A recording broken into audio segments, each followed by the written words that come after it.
I'd like to call the Butte-Silver Council of Commissioners regular meeting for Wednesday, April 17th, 2024 to order. Clerk, could we please have roll call? 11 present, 1 absent. 11 present, 1 absent. Please note that Commissioner Fisher is absent from tonight's meeting. Commissioner Sorge, could you lead us in the prayer and the pledge?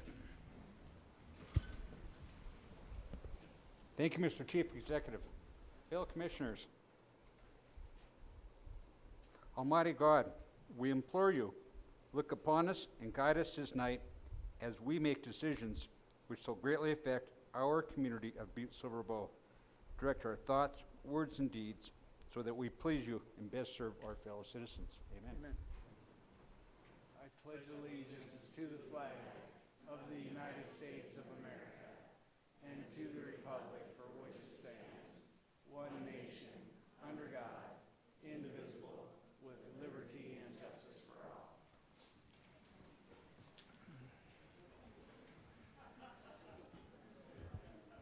Next, we'll move on to the approval of the minutes from the April 3rd, 2024 regular meeting.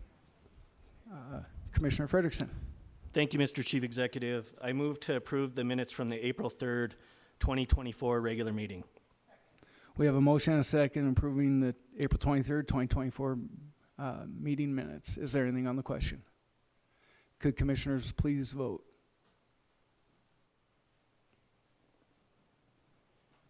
And would anyone like to change their vote? Clerk, please record the vote. 11 yea, 0 nay. 11 yeas, 0 nay, motion passes. We do have one item that's not addressed on tonight's agenda. We have a suspension of the rules. Commissioner Frederickson. Thank you, Mr. Chief Executive. In accordance with the provisions of Section 6 of Rule 6 of the Rules of Business of the Council of Commissioners of the City and County of Butte-Silver, State of Montana, the Council thereby finds that an emergency condition exists which requires that the Council rules be suspended to allow Communication 2024-192 to be added to the agenda of the April 17th, 2024 regular meeting of the Council. The reason for the suspension is as follows. Communication number 2024-192 is a communication from Angie Mulliken, Public Works Department, requesting authorization for the Chief Executive to sign a Notice of Award, NOA, to the Montana Civil Contractors regarding the rehabilitation of the Molten Dam No. 1 spillway and embankment improvements project.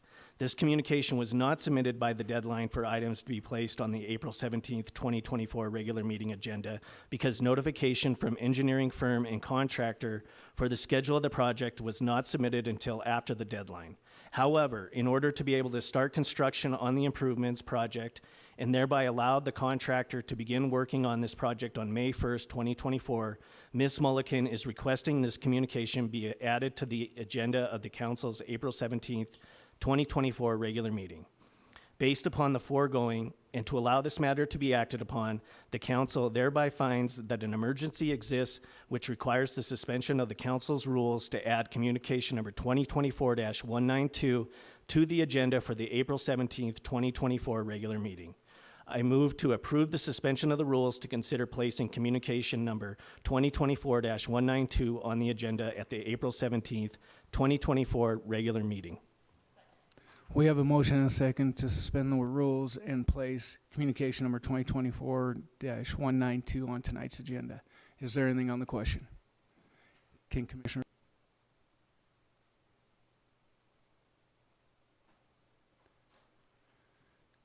And would anyone like to change their vote? Clerk, please record the vote. 11 yea, 0 nay. 11 yeas, 0 nay, motion passes. Moving on to the Chief Executive's report. First, I want to welcome everyone here tonight. This is what government's all about, I think. And so I want to welcome everyone in to tonight and speak freely.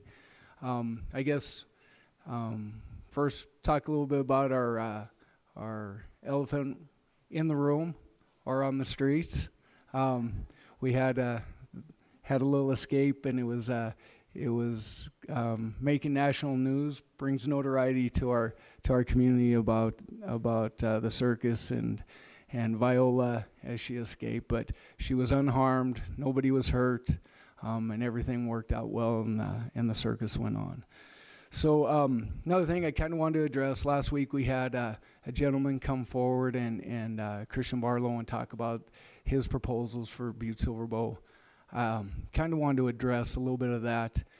He talked about nuclear and his projects that were going to potentially be located out at the Montana Connections Park. And so through some of the conversations that have gone on and through media reports and vetting of Mr. Barlow, some of the statements that he made were not vetted and didn't have not been verified by the NRC or by some of the parties that go there.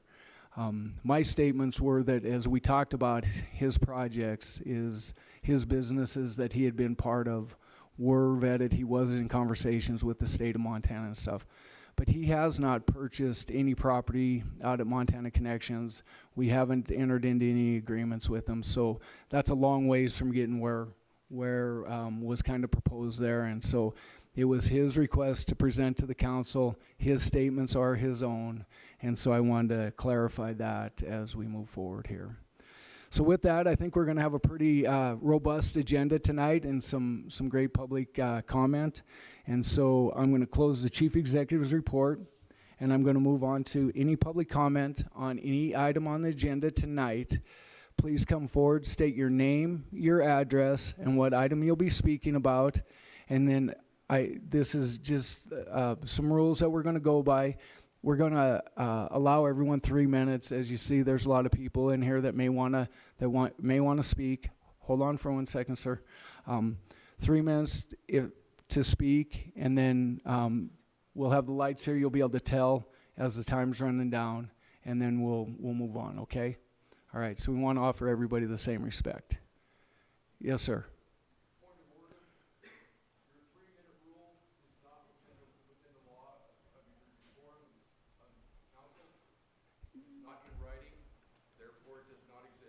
That's not true, sir. I have the right to run this meeting under my order, and so I'm not going to argue with you. We're going to hold a 3-minute time limit for everybody, and so I have that right as running this meeting to hold public comment to 3 minutes. You have the right to set that. The council has the right to set that on the agenda. It has not been a resolution. I'm not going to argue with you, please. Sir, I appreciate it. Welcome. Good evening, Chief Executive Gallagher and members of this commission. My name is Kristen Newman, and I'm the Accessibility Specialist at Ability Montana. I work in Butte at 820 West Platinum Street. I'm here to speak on communication number 2024-177 regarding the ramp at 160 West Garnet.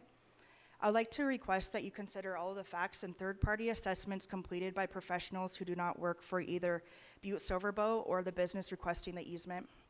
Recommendations have been made in support of granting this easement based upon facts, and there is documented evidence that this request falls under an appropriate and effective reasonable accommodation to address the accessibility barriers at 160 West Granite. Please make your determination in good faith and grant this sidewalk easement, and commit to working with Butte-Silver Bow staff in developing a process that is clear and effective and supports opportunity for accessibility and ADA compliance going forward. This is not just a Butte-Silver Bow issue, this is a Montana issue, and this is a national issue. People have been following the media and the reports closely, and eyes are on Butte-Silver Bow tonight. Your decision is pivotal in showing how Butte-Silver Bow professionally addresses accessibility publicly. Thank you for your time and for respectfully hearing the voices of this community. Thank you.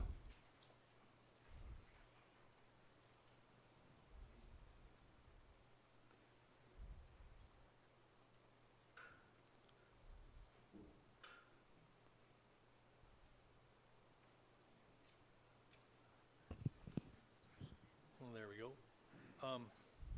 Good evening, Chief Executive, members of the Commission. My name is Scott Birkenbuhl, and I'm the Chief Executive of Ability Montana and at 820 West Platinum. Ability Montana advocates for improved access to all buildings open to the public across southwest Montana. Today, Ability Montana is strongly advocating for Butte-Silver Bow to develop an appropriate policy to address ADA access issues across their jurisdiction.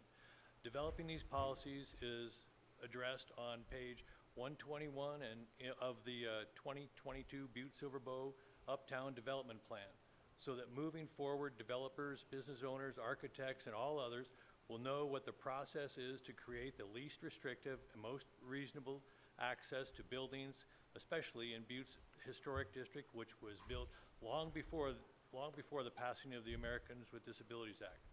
Butte-Silver plays an important role in the future development of these buildings and has the power to be an important ally to the disability community by assuring that the ADA access is discussed with every building permit given. With clear guidance in place, Butte-Silver will be able to ensure that the community is equitable to all moving forward as upgrades and developments continue across Butte-Silver safety and liability concerns have been raised in regard to Communications 2024-177. It appears that the safety and liability issues related to handrails on the sidewalk and things like ramp building on the sidewalk were addressed also in the 2022 Butte-Silver Uptown Development Plan, as they were talked about and modeled on pages 14, 47, and 140. Ability Montana also requests that you approve the application being made in Communication 2024-177. Thank you very much. Thank you, Scott. And, excuse me, here are copies for all the commissioners. Thank you. Hi, Welcome. I'm watching your light up there. Chief Executive Gallagher and members of the council, my name is Cassie Wick. I reside and own a business in District 10. Bill Anderson, you are my commissioner. I also work for Ability Montana, an advocacy agency serving people with disabilities, which is located in District 9. Eric Mankins, you are the commissioner in that district. I am here today to speak in support of the ramp at 160 West Granite Street. I was called in as an advocate on this project in July 2023. It was at that time I provided mine and Ability Montana's full written support of this project, as we had several ADA coordinators assess the property, and this was the only appropriate option for an accessible entrance under the Federal Americans with Disabilities Act law. Somewhere in the midst of these meetings regarding this issue, it seems the goal, accessibility, became lost. Moving forward, when it comes to questions about the ADA, especially if a business is attempting to meet their federal obligation to the ADA, I hope that we can all work together in good faith to see value of that effort and assure that happens in our community. Additionally, John and I own a business in the Uptown District, 2 of them. And as business owners, we need and want every business to thrive, because that leads to the kind of community we desire to be part of. I'm concerned what has transpired here has sent the opposite message.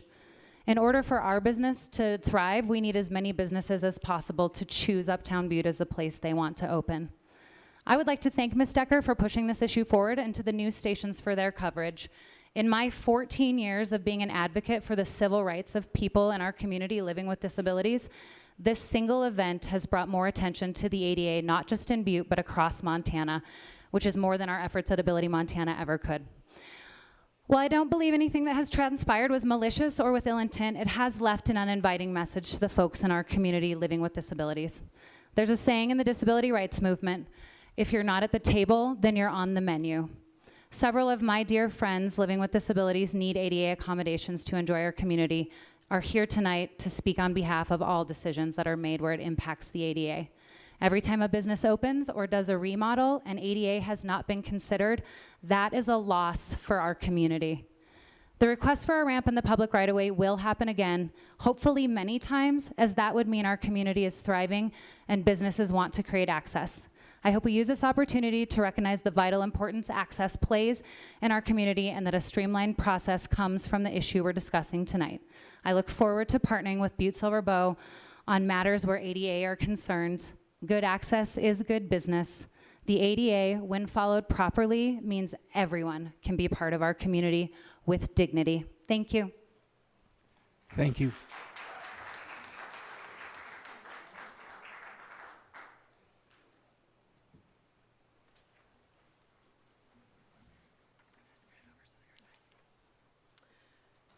Good evening, Mr. Chair and members of the commission. My name is Barb Kanapke. I live in District 10 and have lived uptown for 16 years. Bill Anderson, you are my commissioner. No one told me a week before I turned 30 my arms would stop working during a test in a hospital. No one told me I would never hug or pick up my small children again. No one told me I would not be able to use a restroom unless it had a grab bar, or open a door without a struggle unless it has a lever door handle. Someone, many someones, did do something to help though. I was fortunate to become disabled after the ADA.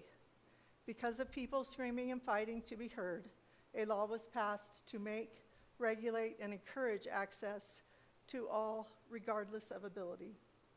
Basically, the word no is no longer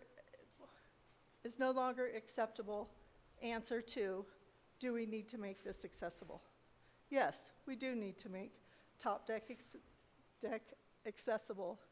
We need the disabled and our families and friends need to be heard again and again, because a ramp into top deck is not recommended by the Butte-Silver City County officials.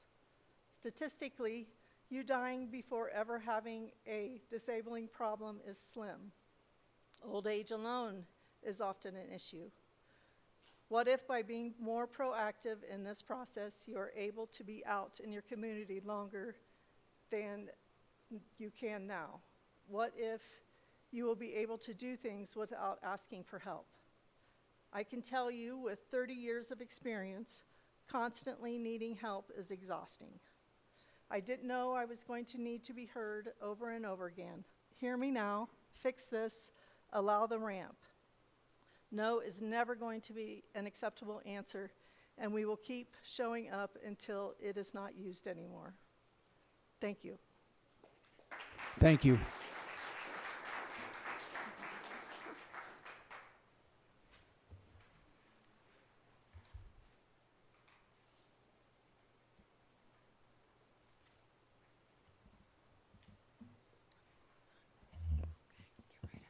Okay. Mr. Chairman and members of the commission, my name is Deborah Hom. I live at 1846 Carolina Avenue, District 3. I'm a taxpayer and an active voter. I support a ramp at Top Duck Medical at 160 West Granite. The sidewalk in front of the building is seemingly double the width, at least, of a traditional sidewalk, and can easily support a ramp without impacting the use of the sidewalk, just as the table and chairs on the sidewalk next door don't. I have MS, multiple sclerosis, and the steps represent a risk I'd rather not take. I'm unable to navigate them without assistance. It's upsetting to base my health care choices on whether or not I can get into the building, as there's a federal law on the books that prevents this situation from happening. It's called the ADA, the Americans with Disabilities Act, and I counted on it. I hope this commission is able to resolve this issue without accessing outside help. Thank you. Thank you.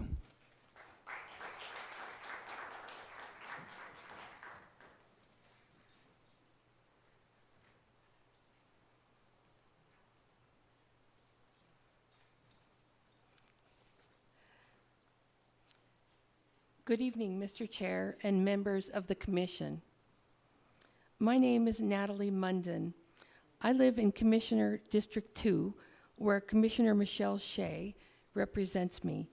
I own a home in the district with a mortgage and make tax payments.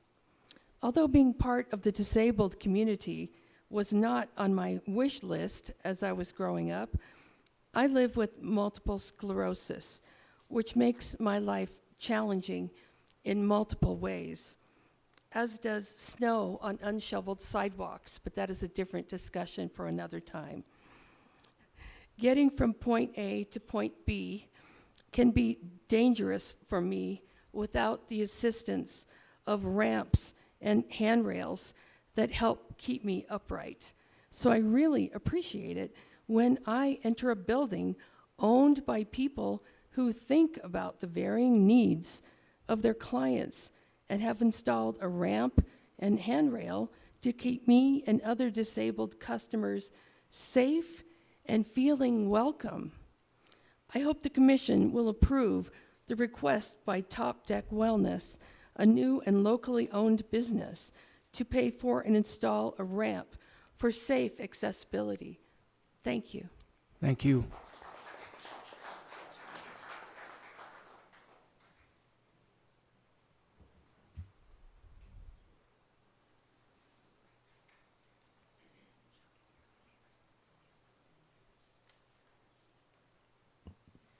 Good evening, Chief Executive Gallagher and members of the council.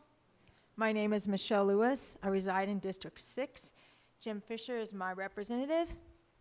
I have cerebral palsy, and as you may have seen, I've been on the news as of late.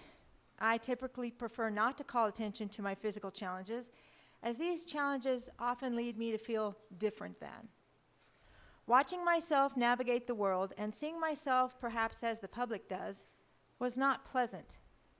Watching as I struggled validates once again how important accessibility is to me and what I truly experience when I encounter inaccessibility in my world and in my town.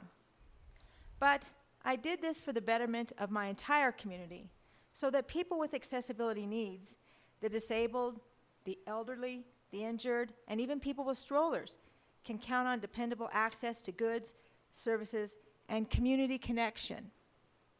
It both saddens and infuriates me that our city government is contemplating whether to uphold the rights of people with disabilities as outlined in the Americans with Disabilities Act, or the ADA, that we have yet to enact the tenets of this federal law upheld by the Supreme Court and passed over 30 years ago. The fact that Butte-Silver County has yet to develop policies for implementing this federal law is not an acceptable argument in this cause.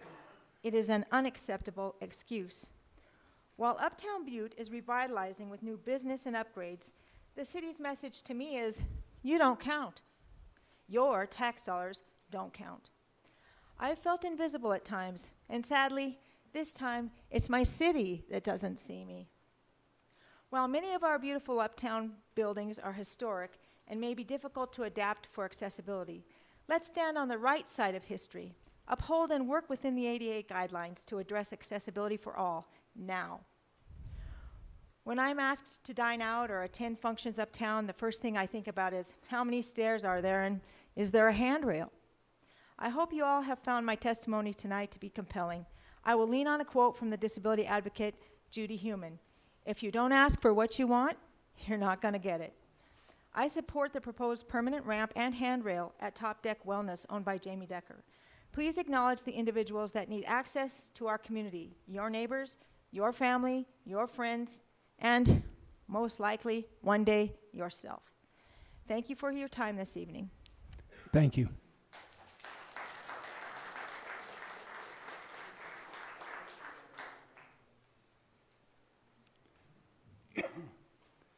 Good evening, Chairman and gentlemen of the Commission. My name is Michael Smith. I live in District 6, and Jim Fisher is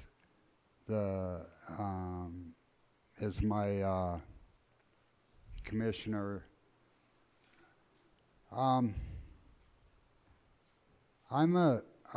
My partner is a person with a disability, and I'm a living caregiver. So I see the daily struggles that she has, and they're real bad in the wintertime. And I see the importance of accessibility. And you have a situation here with Top Deck where they want a ramp for accessibility. And they just have a right to have that with the ADA. You know, they have that right. And my partner has the right to accessibility when she goes in public. And other people with disabilities, they have that right. And Top Deck as a business has that right. It's pretty much a no-brainer. That's all I got to say. Thank you.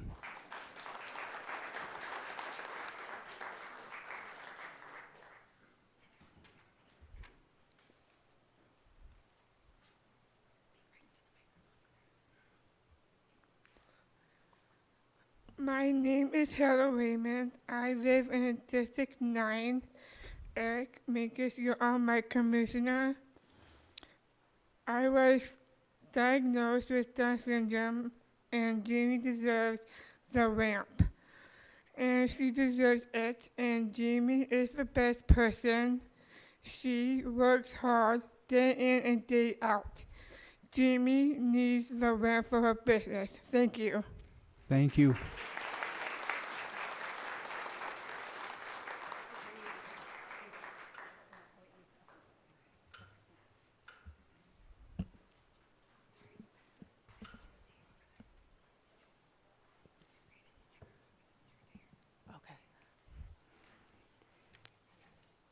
Good evening, Mr. Chair and members of the Commission. My name is Christine Fairchild Merrick.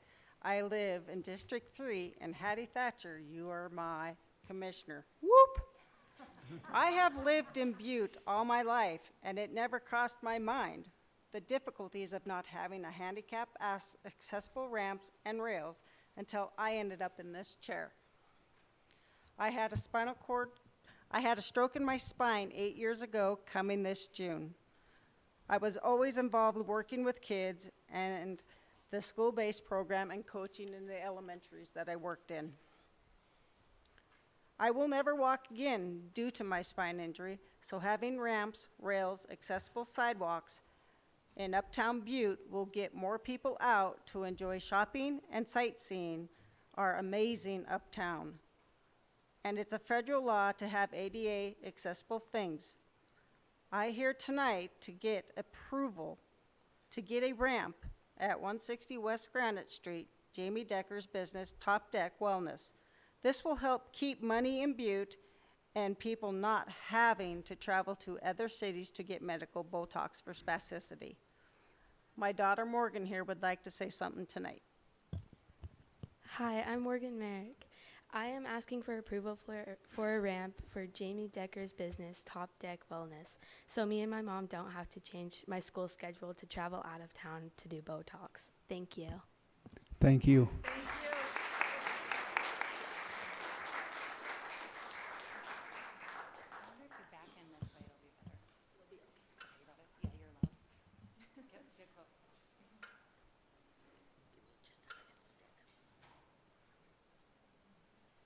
Standing up takes a minute.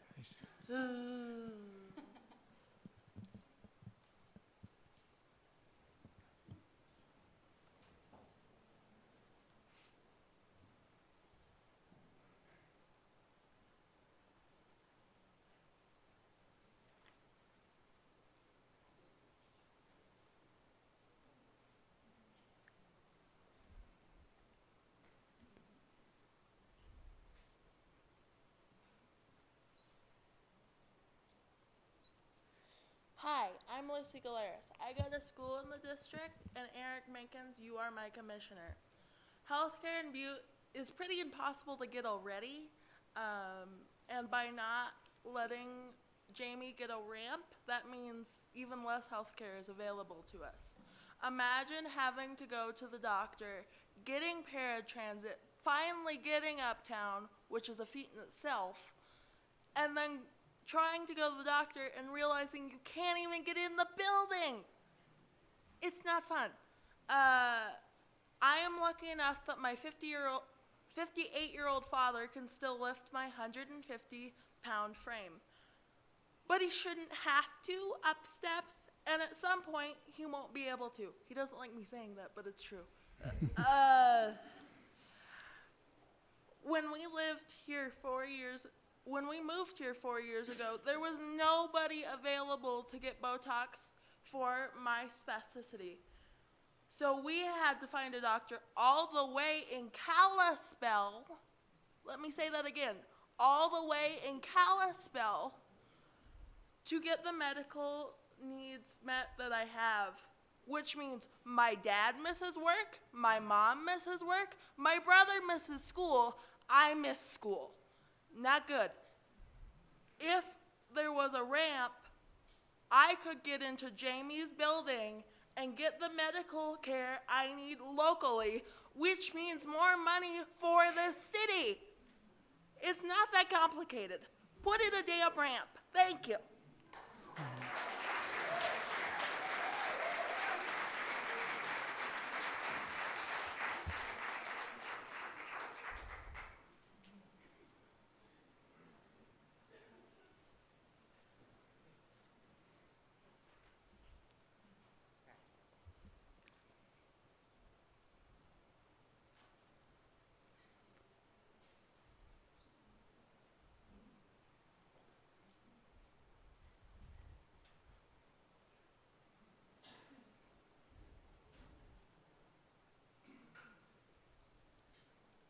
Hi, my name's Janet Galeris, and I'm here to address JP Gallagher and the council and commissioners that are here tonight.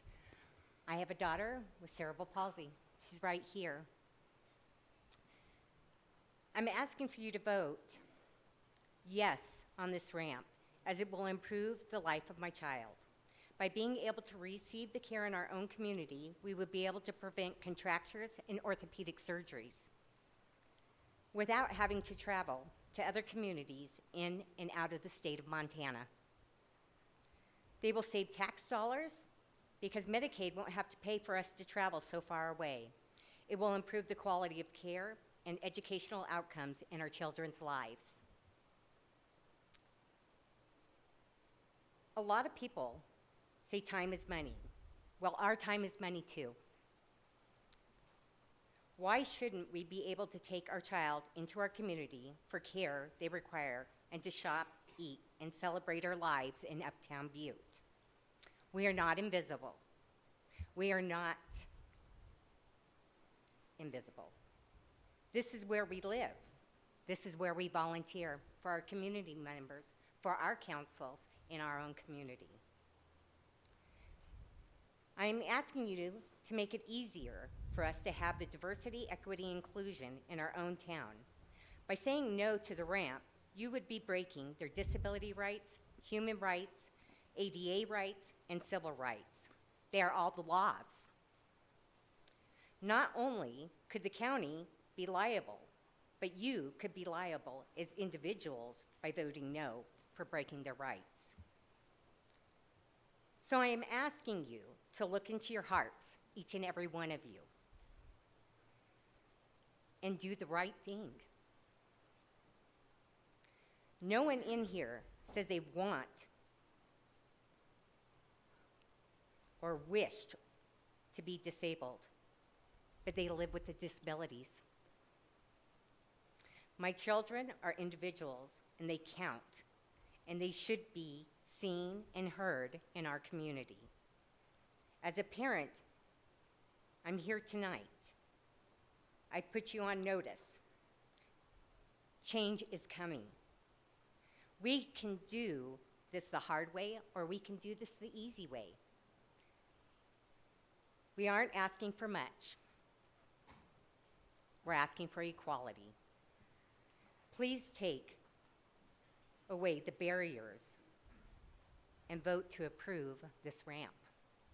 Thank you. Thank you.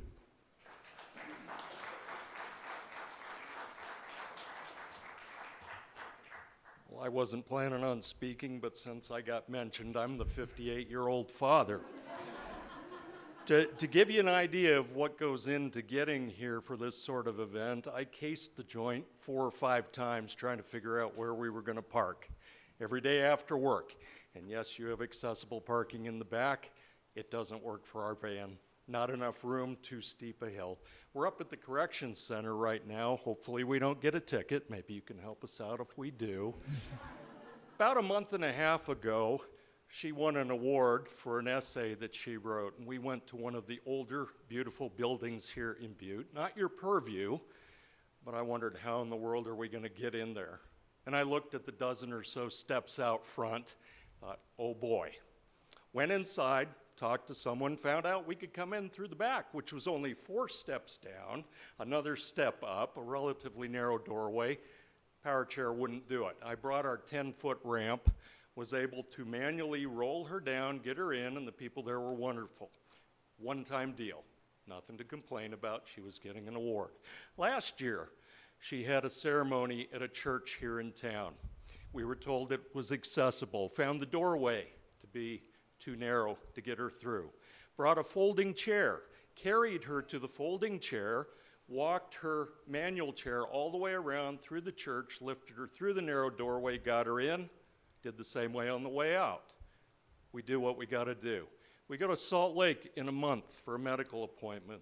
We go to Kalispell, as she mentioned, Helena, Billings, Missoula, Bozeman. You have a business owner here who can provide the service. Why can't we go here and get it done if she can get in the door? It would sure be nice. And then I look forward to her later life when I'm not around to help her. Is she going to have to go back to Missoula, where I grew up? Bozeman, where she spent a lot of her time? Helena, because she can't get around here? Just might be. This is the sort of thing I think about at night and worry about. I think you have an opportunity here to do something for the community and all these people, and my little girl. I sure hope you do. Thank you. Thank you.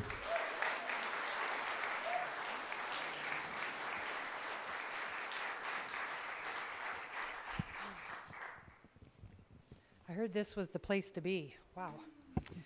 My name is Vicki Bird. I'm a registered nurse, and I'm the CEO of the Montana Nurses Association. And I'm here in support of Dr. Jamie Decker and her pursuit of a ADA ramp. The Montana Nurses Association promotes professional nursing practice, standards, education, represents professional nurses, and provides nursing leadership in promoting high-quality health care. Primary clinics are vital for access to health care across our state. M&A encourages this commission to grant an easement for an ADA-compliant ramp in the public right-of-way, like the ramp approved in front of the Water Department or other public buildings here in Butte. This will continue to improve your local economy and improve access to health care. This small infrastructure improvement will allow those with disabilities to access even more resources.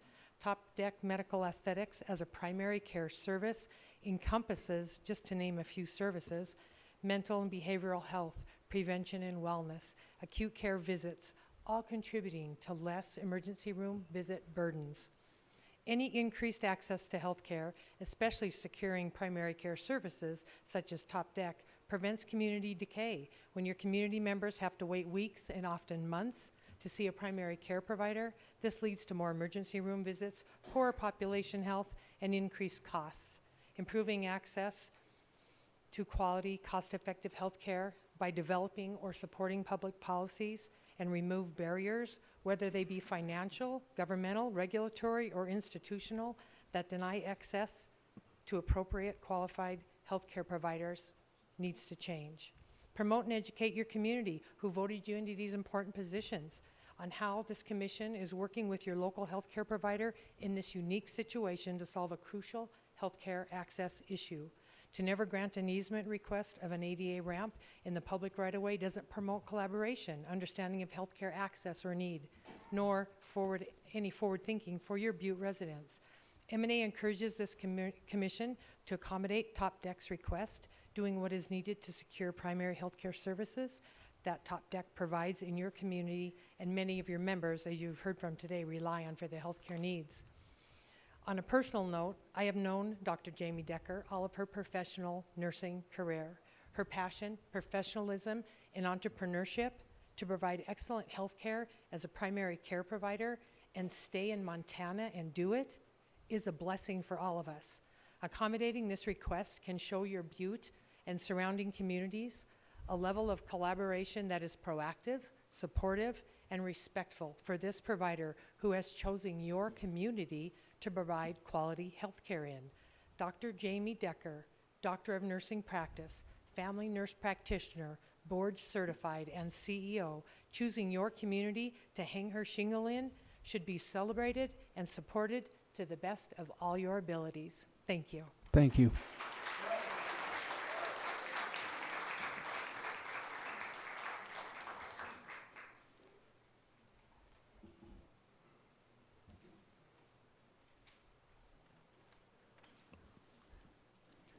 Hi, my name is Bill Foley. I'm 804 Zerilda. Mr. Walker's my commissioner. These are some hard acts to follow here. I'm here tonight to support Jamie Decker and her quest to build a handicap ramp at Top Deck Medical Aesthetics. I'm also here to support the many residents who are elderly or disabled in our community. You know, we are all getting older, and we are all one step away from a disability, at least temporarily. Imagine if you're in a wheelchair and you couldn't get into a business in Uptown Butte. Would you just shrug your shoulders and say, county doesn't have a policy, so no big whoop, I'm just going to go on with my day? Or would you just be mad as hell that you're being excluded? Wouldn't you feel like you're being kicked in the gut with the insult on top of the injury that you're already living with? As it is, Uptown Butte is awful when it comes to handicap accessibility. I have many disabled friends who just completely write off Uptown Butte altogether. They don't go to any of the businesses, none of the restaurants, because it's too much of a hassle. Not only is this shameful to leave so many of our great citizens behind, but it's also bad for business. Accessibility is good for business, plus it's just the right thing to do. And really, we shouldn't be here tonight. This whole problem could have been solved months ago with a little bit of compassion, a little understanding, and quite frankly, a little bit of common sense. In this case, we have a successful Butte woman return home and restore a historic building. She brought it back to life. And she is willing to install a ramp and replace the less than desirable sidewalk outside her business on her own dime. And all she has gotten from the county is hostility and roadblocks. So tonight I urge you to do whatever it takes so that Jamie can build a ramp. I urge you to nudge our local government into solving this simple problem, to work to open Uptown Butte to all of its citizens. Thank you. Thank you.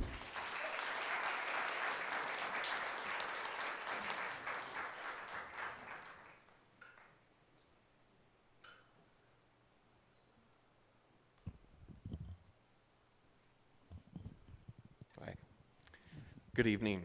My name is Brendan Dalen. I live at 121 Elderberry Lane. I was not planning on speaking tonight, but being inspired by many that came before me, I felt like I had to say a little something. I work at some independent living center, which is another independent living center here in Montana.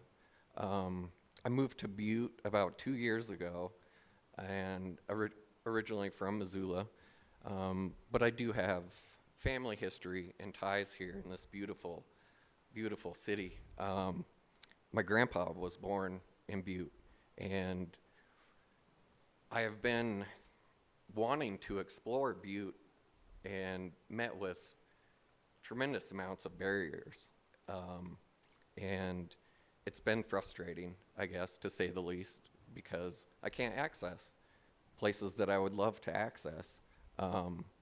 And, you know, I don't see this one particular ramp as the single issue. I think it's a broader issue in this town, and I think you're going to see more of that coming in the future. I would like to say that disability is a natural part of life. We all will experience disability at some point in our life, and that's not a bad thing. It's just the way it works, right? And 1 in 4 Montanans have a disability, and I think that we can strive to be better, more inclusive, and you know, just give everybody the opportunity to access places that they would like to be. Yeah, I think you guys should just do the right thing. That's all it is. Thank you.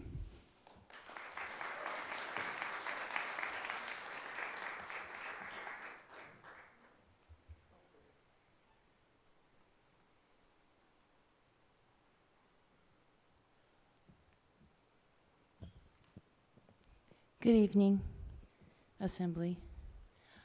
I'm Frankie Angel.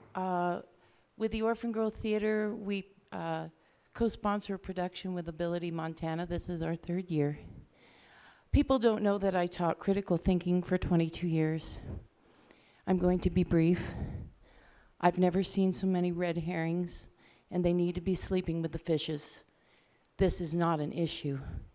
This should just be done. Thank you.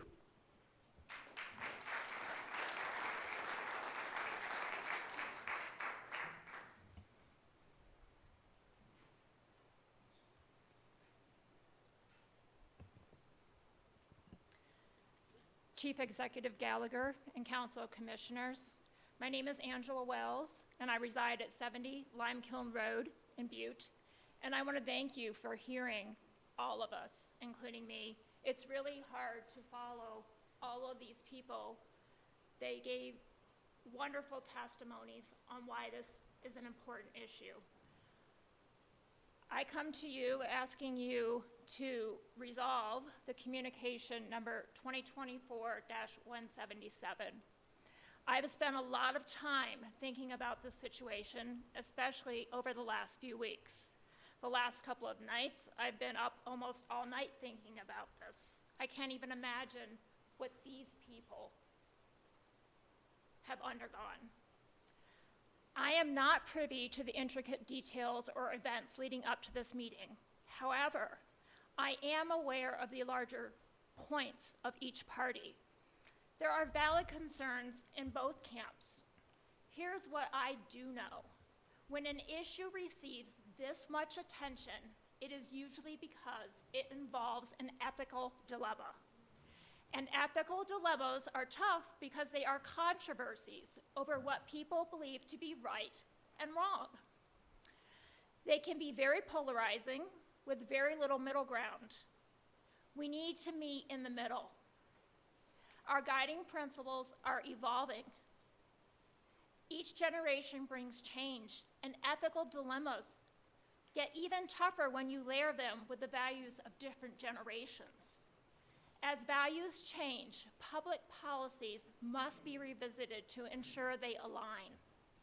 The ethical dilemma that is before you is important. I am asking you to use an ethical decision-making process as you weigh the needs and values of the citizens of Butte in 2024. All of the citizens in Butte and all of the businesses of Butte. They are all ratepayers. In ethical decision-making, you think about core values, the values of others, and the kind of world we all want to live in. You think about biases on the subject and where they stem from. You think about past decisions on similar issues and how you feel about these decisions today. You are in a powerful position and stewards of our tax revenue. So it is important that you remain transparent, fair, and unbiased. I hope you're listening to me, Mr. Anderson. Thank you.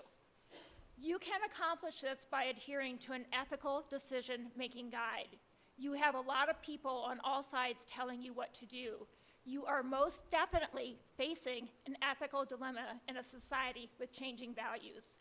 Take the time needed to really give this the attention it deserves.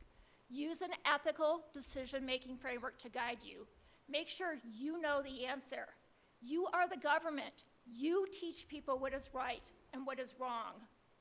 I am confident you will do what is right for all of the citizens of Butte. Thank you for your time. Thank you.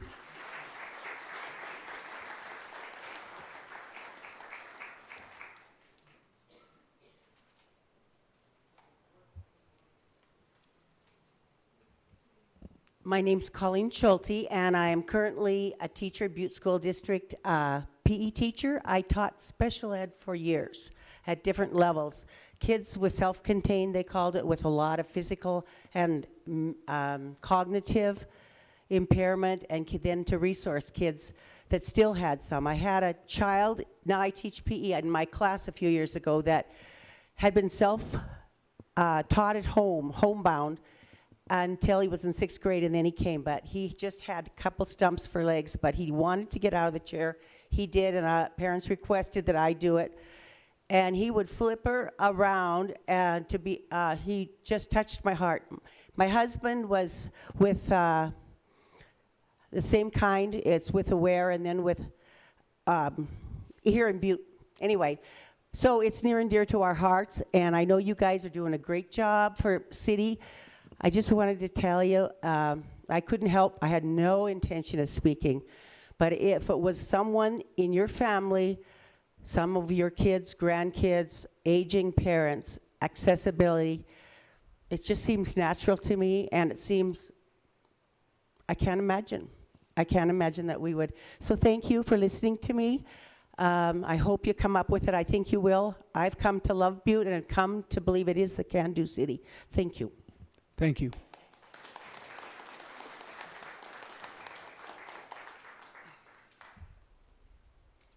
I'm Raylyn Brando. I reside at 2715 St. Anne. Commissioner Thatcher, you are my commissioner. Good evening, Chief Executive Gallagher and commissioners. You're hearing very compelling testimony tonight. As a legislative body, you have the purview, the authority, and the mechanisms to make these changes that are needed in our community. If you think about the future of development in Uptown Butte and Downtown Butte, frankly, I've been driving around since this issue has been coming aboard and looking at all of the entrances in our businesses around the city, it's rather appalling. So we need to create that future in our ordinance, in our planning and our zoning guidance, and figure out the way that we can give variances where they're needed. You have the power and the ability to do that. And it's time for you to do that work. Your community is sitting behind you and in the hallway, all the way down the hall, and they're passionate. So I implore you to use the mechanisms at your disposal to create an inclusive ordinance that works for our community. I want you to envision our Butte that is accessible, with people wheeling around, walking around, using their canes if they need them, and they're in the businesses that we are trying to invest in and build. And our community doesn't have to sit at home because they can't get around. What would Butte look like if that was the Butte we create? You are empowered to do that, and I implore you to do so. Thank you. Thank you.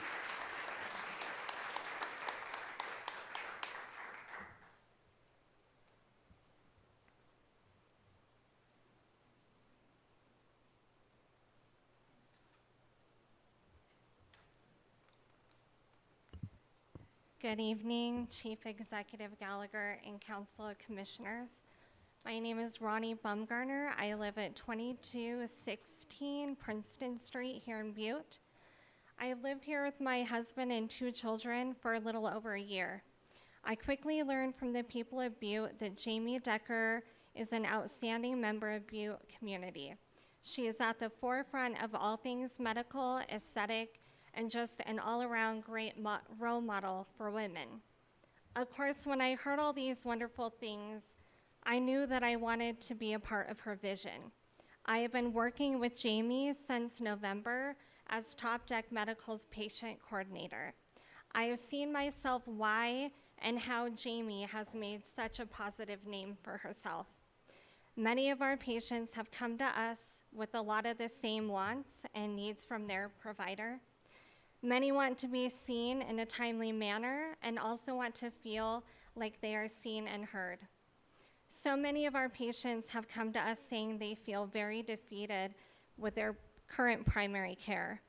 I cannot tell you how many times I've heard from our patients' mouth that they are so happy to have found Jamie and they finally feel taken care of. They finally feel like someone genuinely wants to help them and is. We offer medical tox injections, aesthetics, and direct primary care, which includes treating mental illness. Just recently, we have taken on patients from the Copper House here in Butte to administer their medication at a very discounted fee. All of us have the same goal at Top Deck, and that is to be able to give anyone and everyone exceptional medical care. Having a ramp to the entrance helps ensure that we will be able to take care of all of our patients and will give us the ability to meet the needs of everyone in the Butte community who may want or need our care, to include those with disabilities. I also want to point out that as much as we need more medical professionals in our community, and Jamie is trying to serve those that she can, this is not just about our current and future patients. This is also about being a beautiful, friendly business uptown that people in our community walk by every day. They stop and say hello. Sometimes they're lost and need directions when they are trying to find another business. Lastly, this year we also opened up the clinic on several days when it was below freezing to accommodate anyone in Butte who may be facing homelessness. Tonight I stand in support for the ADA ramp at Top Deck as its benefits our great community as a whole. Thank you. Thank you.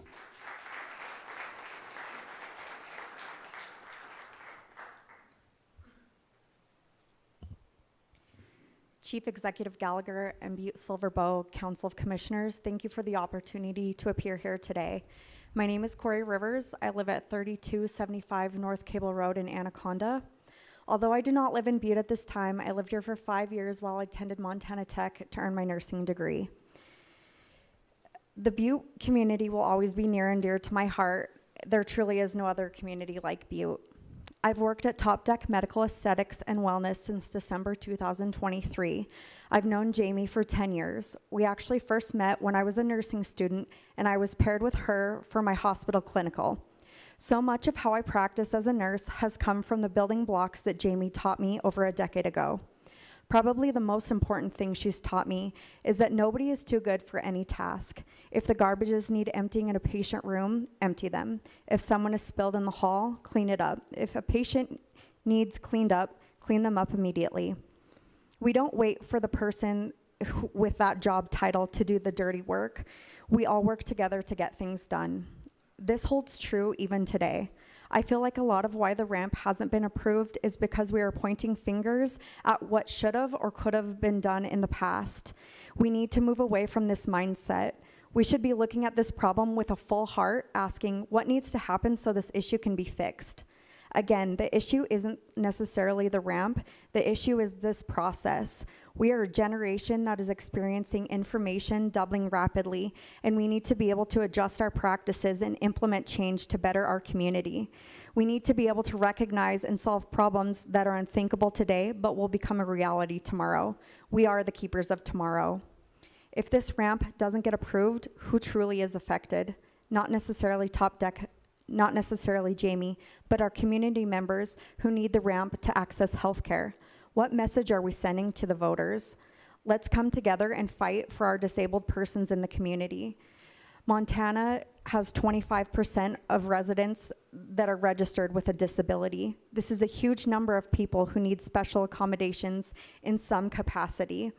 If we can be a part of helping community members in need, let's do it. Let's approve this ramp. Thank you for your time. Thank you.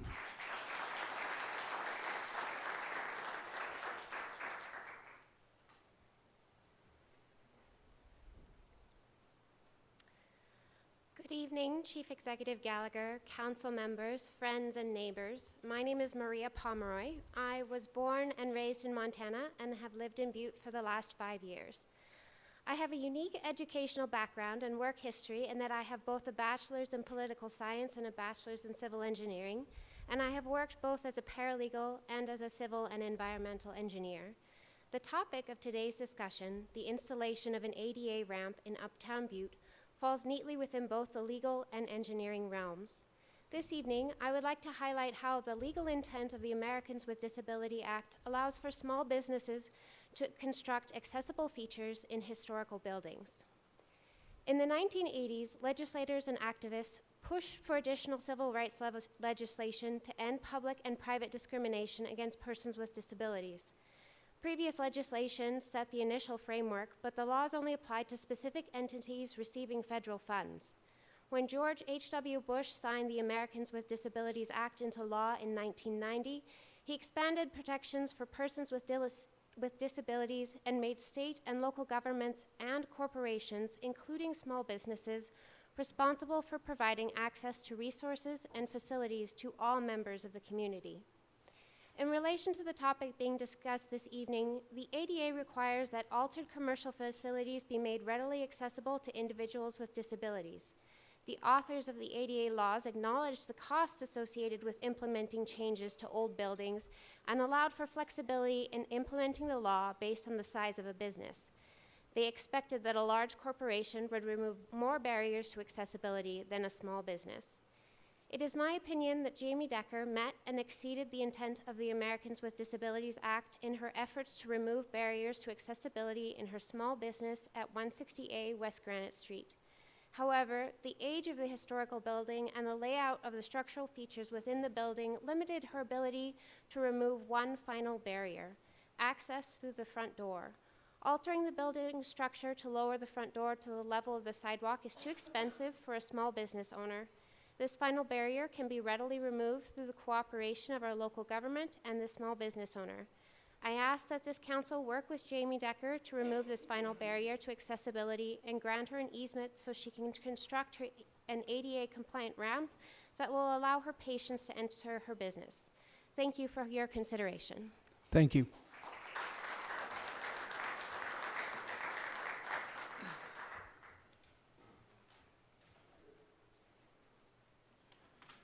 Hey there, John McKee, 341 Anaconda Road. I'm here on 2024-177 as well. You know, it's sort of an awful position to be in when assistance is needed, but you can't offer it.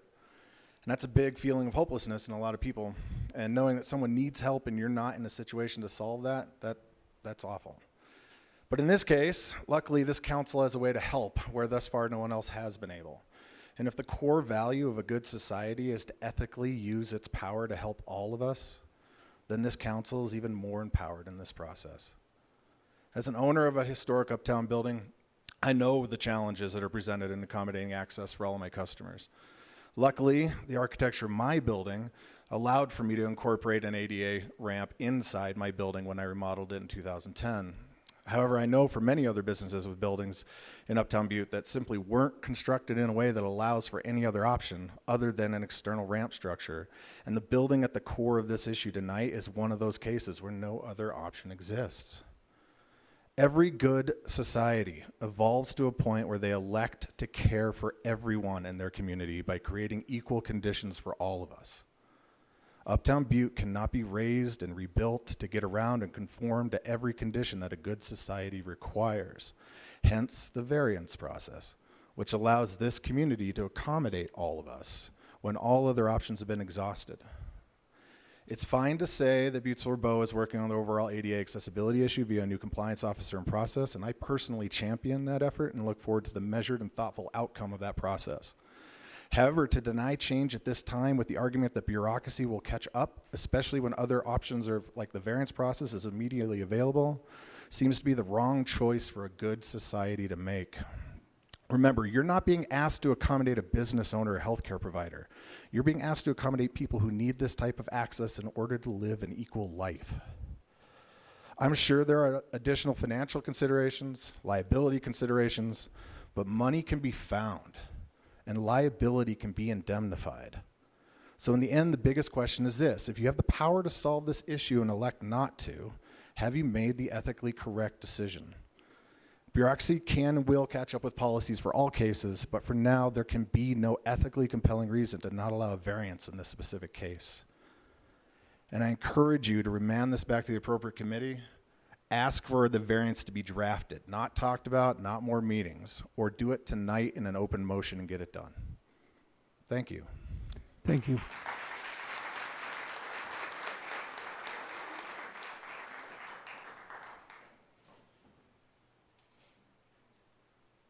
Good evening, Shanna Adams, 8102 US Highway 10. Chief Executive Gallagher, members of the commission, thank you for listening to everyone tonight. It's going to be a long night. I am here to speak on behalf of a small business in our community. I have watched Ms. Decker build her business, first in a leased space, and then she bought a building in Uptown Butte, made a huge investment in our community, remodeled that building. If you haven't been in there, I'm sure she would give you a tour. It's beautiful.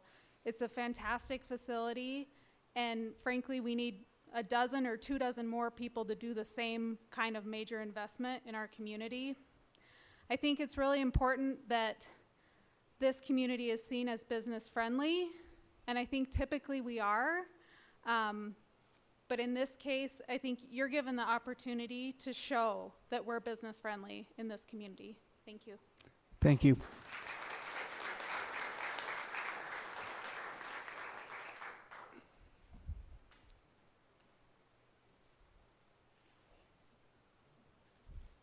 John Slickemeyer, 2715 Goodwin. We've all heard a lot of things tonight. The one thing we haven't touched on is how does it affect our community besides the people that are handicapped? Well, there's a financial impact on Butte-Silver.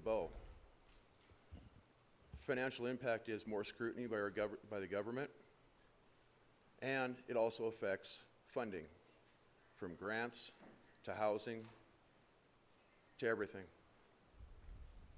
I put together a pretty good speech tonight, but everybody in this room has touched on exactly what's in this, what I was going to say.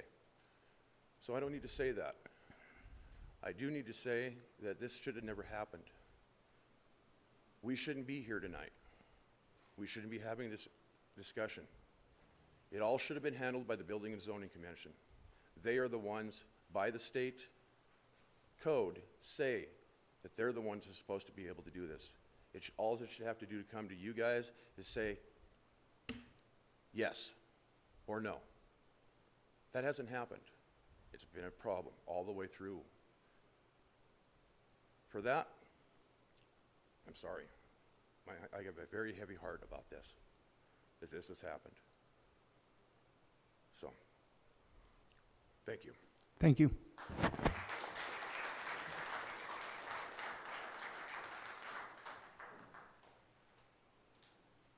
Is there any other public comment tonight on any item on the agenda?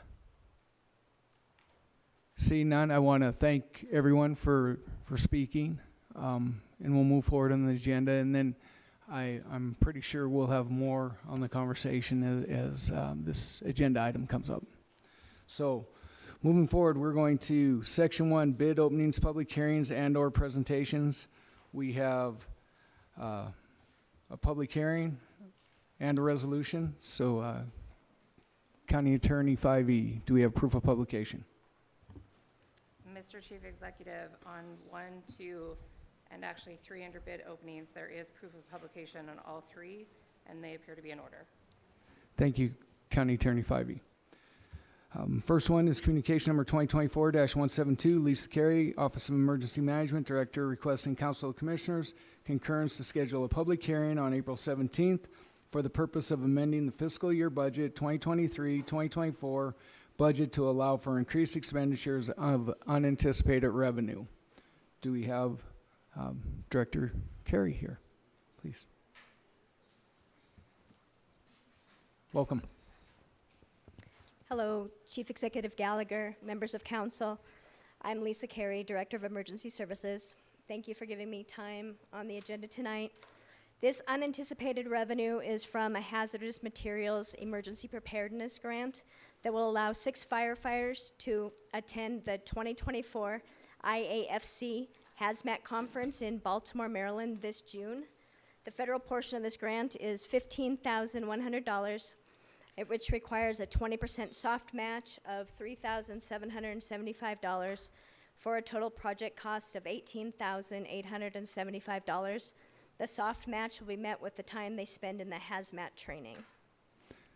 Thank you, Director Carey. Our Manager Carey, I should say. Is there any questions for Ms. Carey? Seeing none, I'll open the public hearing. First call for proponents. Second call for proponents. Third and final call for proponents. Next, we'll move to opponents. First call for opponents. Second call for opponents. Third and final call for opponents. We'll close the public hearing. Next, we'll move to resolution number 2024-11, a resolution amending the budget during the fiscal year after conducting a public hearing at a regularly scheduled meeting of the Council of Commissioners in accordance with Section 76406 MCA, appropriating unanticipated revenue from the state of Montana, Office of the Court Administrator, for the purpose of accepting the award of $5,000 for participant incentives for the Butte-Silver Veterans Treatment Court, and accepting $5,000 from for the equipment of Butte-Silver DUI, and providing for an effective date herein. Is this appropriately placed?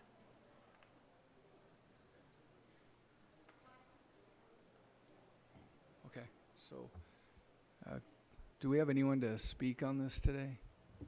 Oh, Deputy County Attorney.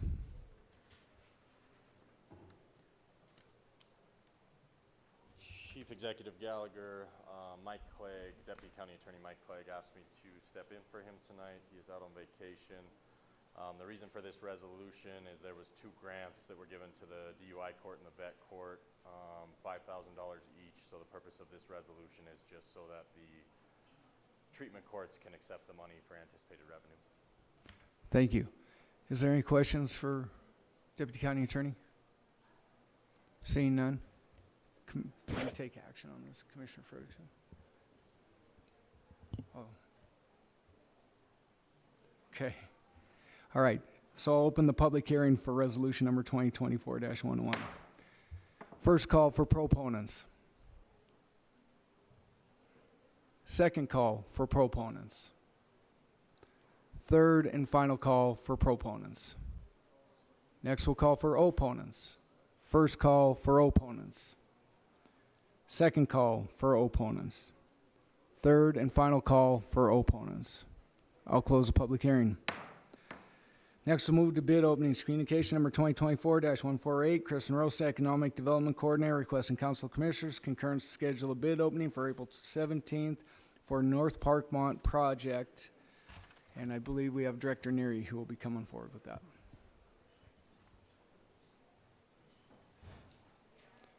Director Neary.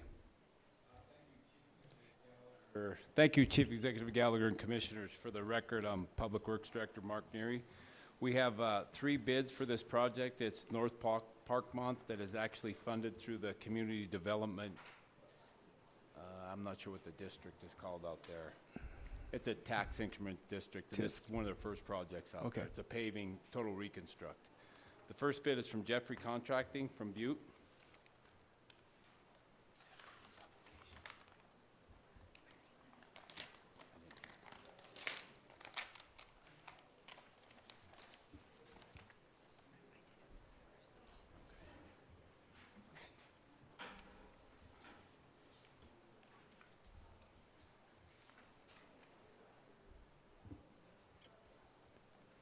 County Attorney Fivey. Chief Executive Gallagher, it appears as though a bid bond has been posted by a licensed surety company in the amount of 10%, and it does appear to be in order. Thank you, County Attorney Fivey. Chief Executive Gallagher, Commissioners, the total on this is $1,314,843. $1,314,843. That's $1,314,843. Yes. The second bid is from Montana Materials and Construction from Helena.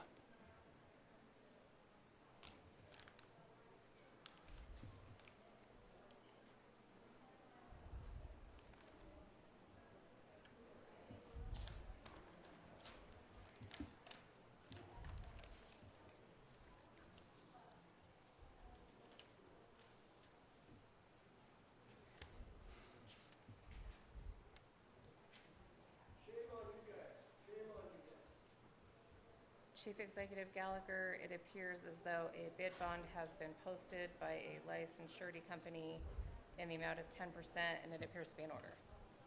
Thank you, County Attorney Fyvie.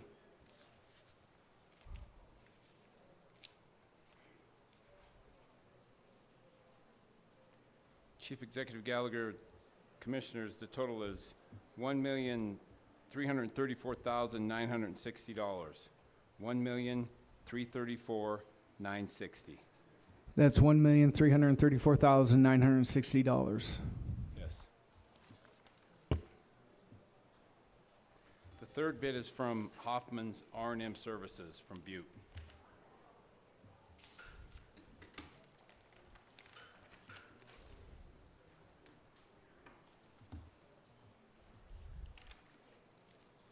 Chief Executive Gallagher, there is a bid bond posted in this matter also by a licensed surety company in the amount of 10%, and it appears to be in order.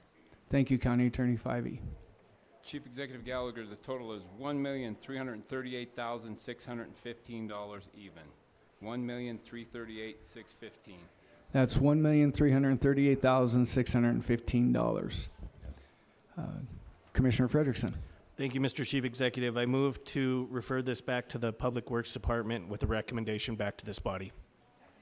We have a motion and a second to refer back to the Public Works Department. Is there anything on the question? Can commissioners please vote?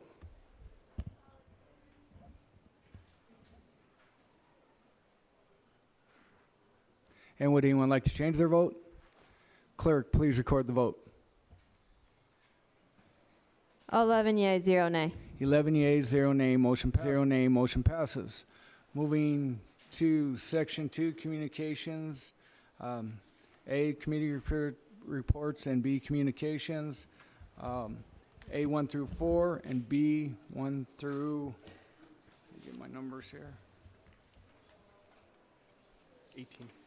1 through 18. Do we have any friendly amendments and or segregations? Commissioner Frederickson, and then I'll vote. Thank you, Mr. Chief Executive. I would like to segregate 3, communication number 2024-176, and 4, communication number 2024-177. That's item number 3 and item number 4. Commissioner Anderson? The same. Okay. Are there any other friendly amendments and or segregations? Seeing none, Commissioner Frederickson. Thank you, Mr. Chief Executive. I move to approve Section 2 of the consent agenda A 1 through 4 and B 1 through 18 with the exceptions of 3, communication number 2024-176, and 4, communication number 2024-177. We have a motion and a second to approve tonight's consent agenda with the exception of communication number 2024-176 and communication number 2024-177. Is there anything on the question? Could commissioners please vote?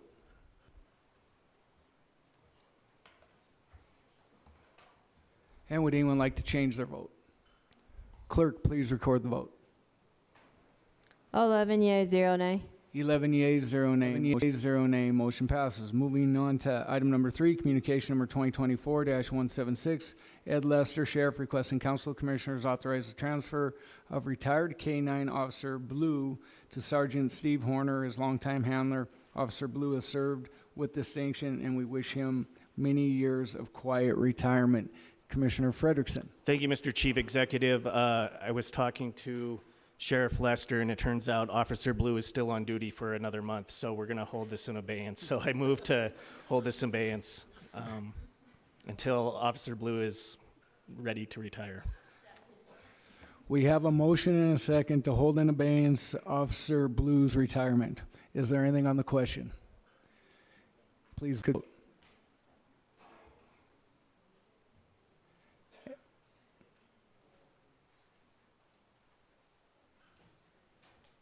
And would anyone like to change their vote? Clerk, please record the vote. 11 yea, 0 nay. 11 yeas, 0 nay. Motion passes. Motion passes. Moving on to item number 4, communication number 2024-177. Jamie Decker, 671 South Washington Street, Butte, Montana, requesting Council of Commissioners authorization for an easement in the public right-of-way to build an ADA-compliant wheelchair ramp to access into the top Deck Medical Aesthetics and Wellness Center. Commissioner Frederickson. Thank you, Mr. Chief Executive. I just want to echo what you said earlier and thank everyone for coming.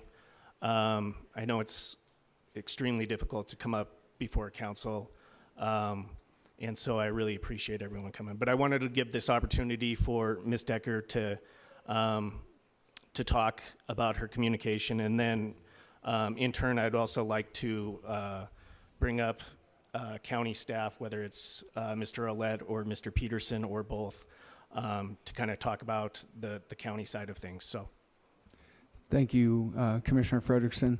Welcome, Ms. Decker. Thank you. This is going to be twofold, if that's okay. Jason's also going to talk. He's the co-owner of the building. Okay. That's fine. Great. And on this, there's no limitations Okay, on perfect. time. Chief Executive Gallagher, Chairman Frederickson, and Butte-Silver Council of Commissioners. My name is Jamie Decker. I reside at 671 South Washington Street here in Butte. My husband Jason and I are the co-owners of 160 West Granite Street, where I run my business, Top Deck Medical Aesthetics and Wellness. I am a board-certified family nurse practitioner in Montana, and I've been working at the bedside as a caregiver for the past 14 years. I graduated from Butte High School, Montana Tech, and Montana State University. I have a doctorate in nursing practice, and I worked as an inpatient hospitalist and ICU provider at St. Vincent Healthcare in Billings from 2017 to 2021. After COVID, I didn't think that I'd end up in this position. In 2022, my husband, who is a licensed professional engineer, and I purchased 160 West Granite to open a healthcare facility here in Uptown Butte. That building is a historic building, and as with many old buildings in Uptown Butte, this building required significant renovations. We knew that we would need to comply with the requirements of the ADA to provide access to the building for persons with disabilities. As I'm sure many of you are aware, the ADA was passed in 1990. I am here tonight asking that the commission authorize the chief executive to sign an easement allowing Top Deck to install an ADA compliant ramp in the public right-of-way in front of 160 West Granite. Butte-Silver has told us that it will not recommend that the commission grant the easement, but that we could ask the commission to grant the easement over the recommendation that the commission not grant the easement. When planning the needed renovations, we determined that the entrance to the building and the interior could not be altered in such a way to make the building ADA compliant within the property boundaries. The ADA provides that if it is not technically feasible to make physical adjustments to the building to accomplish ADA compliance, or if the cost to do so is too much, or if it would require harming the physical characteristics of a historic building, and if access can be accomplished within the public right-of-way, the local government must allow that. We did not start renovating the building until after we received building permits on June 23rd, 2023. Rusty Christensen of the planning department, who was the person who looked at the building and assisted in approval of the overall permit. At that time, I told him I was needing to install a ramp, and he told me that I needed to talk to Rhodes about that. On or approximately July 18th, 2023, I called Tom Loggins of the Roads Department and told him what I was requesting. He came to the building a couple of days later and looked at it with my father, who was the foreman on our project. At that time, Mr. Loggins informed my father that we could not put a ramp in the public right-of-way. I immediately started the follow-up on this process. I gave a presentation to the ADA Advisory Committee and filed a grievance with the county on July 24th, 2023, which is what I was told to do by the county. The decision and documents I am now going to discuss are all contained in the packet of information I provided with my request to the commission. I know that was a huge packet, so I'm going to give a synopsis. I obtained the grievance file from Mr. Ouellette, the Butte-Silver ADA coordinator. On July 24th, 2023, Mr. Ouellette summarized a meeting between himself and Mr. Loggins as follows. James Ouellette met with Tom Loggins from the Roads Department to discuss the rationale behind the denial of Jamie Decker's request for the easement. Mr. Loggins conveyed that private businesses are not allowed to utilize public sidewalks for constructing ramps, as it could hinder the public right-of-way. He provided alternative suggestions and requested that Ms. Decker to provide documentation explaining why these alternatives were not feasible. Furthermore, he indicated that once she submitted the documents outlining the reasons why the suggestions could not be implemented, he would reevaluate the situation to determine if using the sidewalk is a viable option. On July 24th, 2023, I received an email from Mr. Ouellette stating, before we can move forward in this investigation, please provide any documents, certified engineering reports, historical alterations, petitions, etc., that show that your company has no other option but to build an accessibility ramp on the city-county property. On August 1st, 2023, Ability Montana, the disability rights and advocacy organization, submitted a letter to Mr. Ouellette outlining why the alternative Butte-Silver Bow outlines were not feasible for us to do. On August 8th, 2023, Top Deck submitted a report from a licensed structural engineer detailing why it was not feasible to modify the building within the property boundaries to achieve ADA compliant accessibility. Attached to that report are photographs that show that we were not far along in the process at that time. On August 14th, 2023, the grievance file entry by Mr. Ouellette states, after reviewing all the items submitted by Ms. Decker, James Ouellette met over the phone with Tom Loggins to discuss the matter. Mr. Loggins concluded after careful consideration and seeking additional advice that it would not be in the city-county's best interest to grant an easement. His primary concern revolved around the public safety at the location where the easement was requested. Moreover, he highlighted potential issues related to the maintenance and liability of the ramp, which would ultimately fall upon the city and county. He stated that this decision aligns with the current ordinance, rules, and regulations of Butte-Silver Bow. Mr. Loggins also emphasized that private businesses should utilize their own property for making necessary adjustments rather than relying on city-county property. In summary, the determination is that if Ms. Decker intends to make her building ADA accessible, she cannot approach city-county property. By letter dated August 14th, 2023, Mr. Ouellette wrote to me, however, after comprehensive evaluation of the circumstances and considering the relevant legal and regulatory obligations, we regret to inform you that we are unable to grant your request for an easement.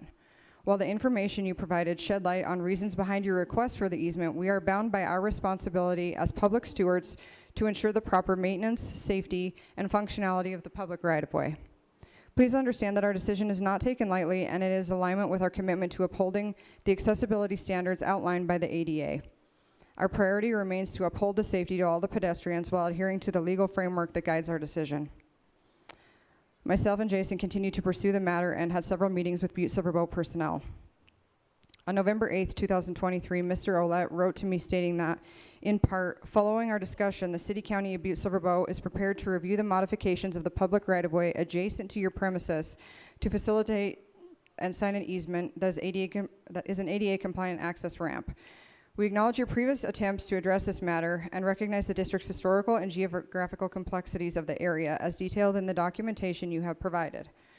In circumstances where district adherence to ADA standards is not technically feasible, the City-County adheres to the guidance outlined by the ADA accessibility standards, which addresses technical and feasibility. It stipulates compliance in an alteration is not required where it is technically infeasible. This is defined as a situation with little likelihood of being realized due to existing structural conditions that necessitate removing or altering a load-bearing member, which is an integral to the structure frame, or where other existing physical or constraints prevent modifications or additions in strict compliance with the minimum requirements. I was then asked to fill out a form and provide related drawings and documents to assess the sidewalk in front of 160 West Granite. I did all of that. Keep in mind that I had already provided a structural assessment of the building by a licensed structural engineer stating that modifying the building was not technically feasible. On November 14th, 2023, I received a letter from Mr. Ouellette stating, in pertinent part, while we understand and acknowledge your request for an easement, we are unable to provide our endorsement. The decision is based on significant safety risks and liabilities that a permanent structure in the public right-of-way would entail. Our assessment indicates that such a structure would pose considerable dangers, both as an obstruction and in terms of liability. At this point, I had already made it clear that I, as the business owner, would plan to provide additional insurance for the ramp. Our attorney asked for Butte-Silver Bow to explain what constituted significant safety risks and liabilities, as well as the legal authority for the decision. In response, on January 1st, 2024, Mr. Ouellette wrote, while we are always willing to discuss and provide information, our decision regarding the construction of the ADA ramps by private business remains firm.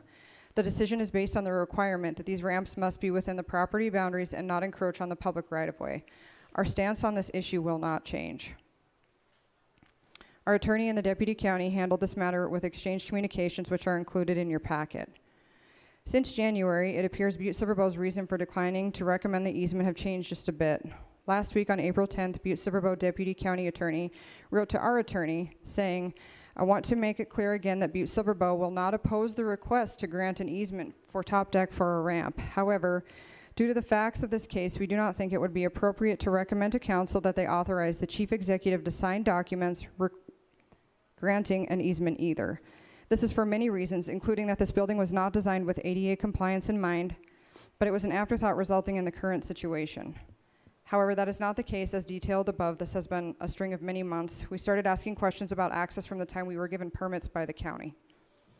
In a response from Deputy County Attorney, the owners purchasing the building in 2022. It was not until the fall of 23, after renovations of the building had begun and were well on their way to being completed, that Top Deck approached Butte-Silver Bow regarding an easement for a ramp, providing ADA access at that time. They were told they must provide proof that it was technically infeasible to remodel the building to provide access without using the right-of-way that is held in trust by Butte-Silver Bow for benefit of all the citizens.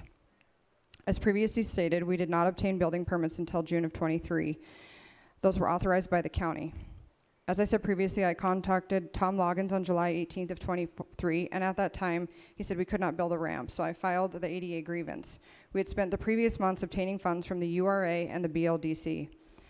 We were not modifying the building. As seen in the packet provided when Butte-Silver Bow was made aware of the situation, the subfloor was exposed and we were in the demolition phase of the project. This can be seen in the engineering report. We only moved forward with finishing the interior on the front east door entrance when the engineering report made it clear that we shouldn't alter the foundation on that side of the building.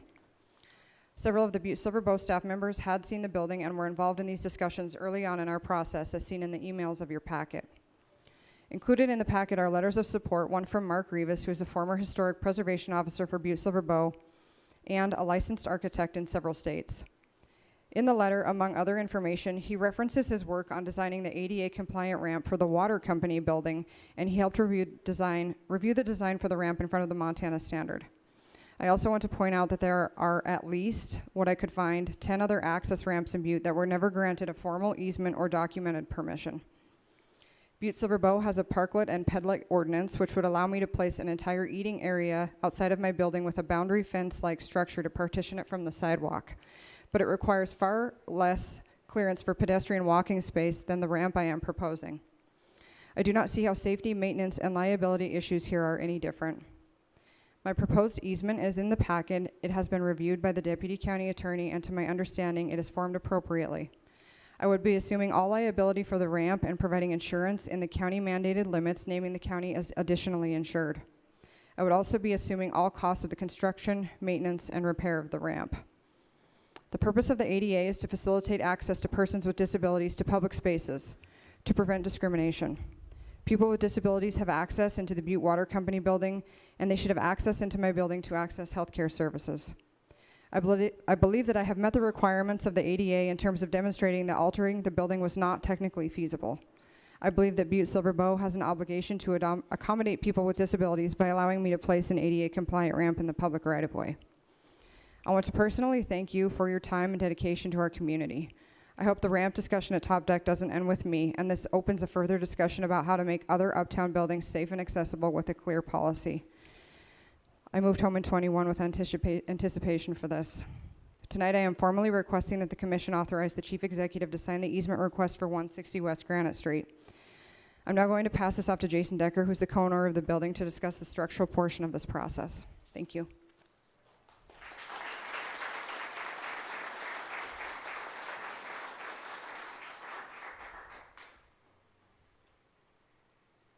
Evening. Chief Executive Gallagher, council members, friends and neighbors. My name is Jason Decker and I live at 671 South Washington Street and co-own the building at 160 West Granite with my wife Jamie. I'm a licensed civil engineer and I've practiced for 13 years as a civil and environmental engineer in Montana. I provide my engineering background because I applied that professional expertise to the evaluations performed when assessing and designing ADA compliant entrances requested for 160 West Granite Street. As a quick introduction to ADA accessible entrances to a building, an ADA compliant ramp requires a max slope of 8.33%, meaning 1 inch of rise requires 1 foot of run, a hand railing, and a minimum width of 36 inches between the railing. While evaluating options for an ADA accessible entrance within the property boundary at 160 West Granite Street, I considered 4 locations that currently provide access to the main floor. the 2 front entrances, and the 2 back entrances. My evaluation of each entrance option yielded the following results. I evaluated the eastern entrance on the front of the building to assess feasibility of installing an ADA compliant ramp inside the existing building footprint. This option would require lowering the entrance 20 inches to allow an entrance to be flush with the existing sidewalk, and lowering the entrance would require a ramp of at least 20 feet within the building to bring the top of the ramp to the existing floor. During evaluation of this entrance, I requested a structural assessment by a licensed structural engineer to evaluate the possibility of lowering the front entrance, and this letter is provided in the packet with the agenda items.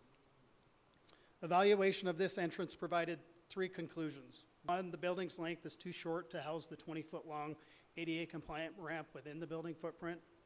The building's eastern interior wall does not provide enough room or width to accommodate an ADA compliant ramp due to the existing load-bearing support being within 40 inches of the eastern wall. And then finally, the structural assessment concluded that any internal modifications to the structure would provide a much more significant risk than pursuing less intrusive options such as an exterior ramp. I also evaluated the western entrance on the front of the building to assess the feasibility of installing an ADA compliant ramp inside the existing building footprint again. Installing a ramp within the existing building footprint through the western entrance would require similar modifications to the existing structure as the eastern entrance. In addition, the western entrance would also require moving the stairs that provide access to the top floor of the building, widening the front entrance, and modifications to an interior structural wall. And for these reasons, I concluded that the western entrance does not provide a feasible option for an ADA compliant entrance. I also evaluated the 2 back entrances that provide access to the floor. The southeastern entrance landing is 72 inches, or about 6 feet off the ground, and the southwest entrance landing is 91 inches above the ground. This equates to a minimum ramp length of 72 feet for the eastern side and 91 for the western side. Providing a ramp of either of these options would require the ramp impede the alley to allow enough space to build a safe ADA compliant ramp for access. After evaluating the 4 entrances at 160 Granite Street, I determined that installing a ramp inside the property was not an option. Therefore, the only viable option for installing an ADA compliant entrance is to install an ADA ramp on the exterior. Once realizing an exterior ramp would be necessary, the structural engineer, Jamie, and I met with the Butte-Silver Public Works Department road supervisor to discuss an easement on a portion of the 12.5-foot wide sidewalk. At this meeting, the road supervisor provided the general framework for 2 potential ramp designs and asked that I provide detailed designs. These are options 1 and 2 provided in the packet. The Butte-Silver road supervisor requested that no railing be included, with the design, which is contrary to ADA requirement, and I prepared both designs using the max ADA compliance slope of 8.33%. The 2 options were road supervisor option 1, a ramp out the front eastern entrance that daylights into the existing topography, and this option was deemed infeasible as it would impede Granite Street, as well as the entrance to the Carpenters Union Hall building to the east, all of them. The second option was a ramp out the eastern entrance again, which would stop at the existing curb this time, and then again extend to the east and west daylighting. This option would again impede the entrances on the Carpenters Union Building Hall.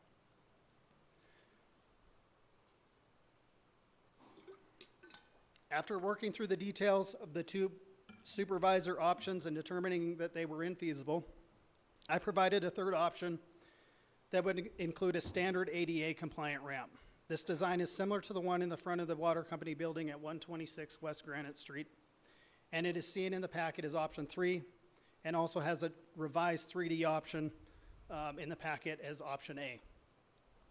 Jamie and I then scheduled and attended a follow-up meeting with Butte-Silver Bow and Ability Montana to discuss the infeasibility of the 2 Butte-Silver Bow road supervisor options. And at that time, Butte-Silver Bow requested an additional option that would tie into the existing curb to the north, daylight into the existing sidewalk to the west, and then daylight into the existing sidewalk to the east before encountering any doors on the Carpenter Union building. Top Deck submitted the revised option, and I recommended against this option due to a steep, unsafe, and non-ADA compliant 34% grade shown in the revised ramp design, along with the revised option requested by Butte-Silver. I again submitted the requested review of the standard ADA compliant ramp, and Butte-Silver responded stating that based on the significant safety risks and liabilities that a permanent structure could entail, Butte-Silver is unable to provide endorsement for an easement within the right-of-way. Butte-Silver assessment indicated that such structure could pose considerable danger. This can be found in the letter from Butte-Silver dated August 14th, 2023. With this in mind, and due to the lack of a policy or guideline for installing an ADA compliant ramp within the sidewalk right-of-way, I referenced Butte-Silver's Parklet Pedlet Guide. To summarize this, the standard ADA compliant ramp option would allow for approximately 8 feet of unimpeded sidewalk, 4 feet more than the 4 required feet in the guidance, and would also provide the necessary railing required by the ADA, which is also called for in the guidance. So to conclude, I would like to ask the council to permit Jamie and I to install an ADA compliant ramp with a similar design to that in front of the water company building, and I acknowledge that a ramp would encroach into the public right-of-way. But the design would ensure that approximately 8 feet of sidewalk remain for pedestrian use in front of the building. Thank you for your consideration and support. Thank you, Mr. Decker.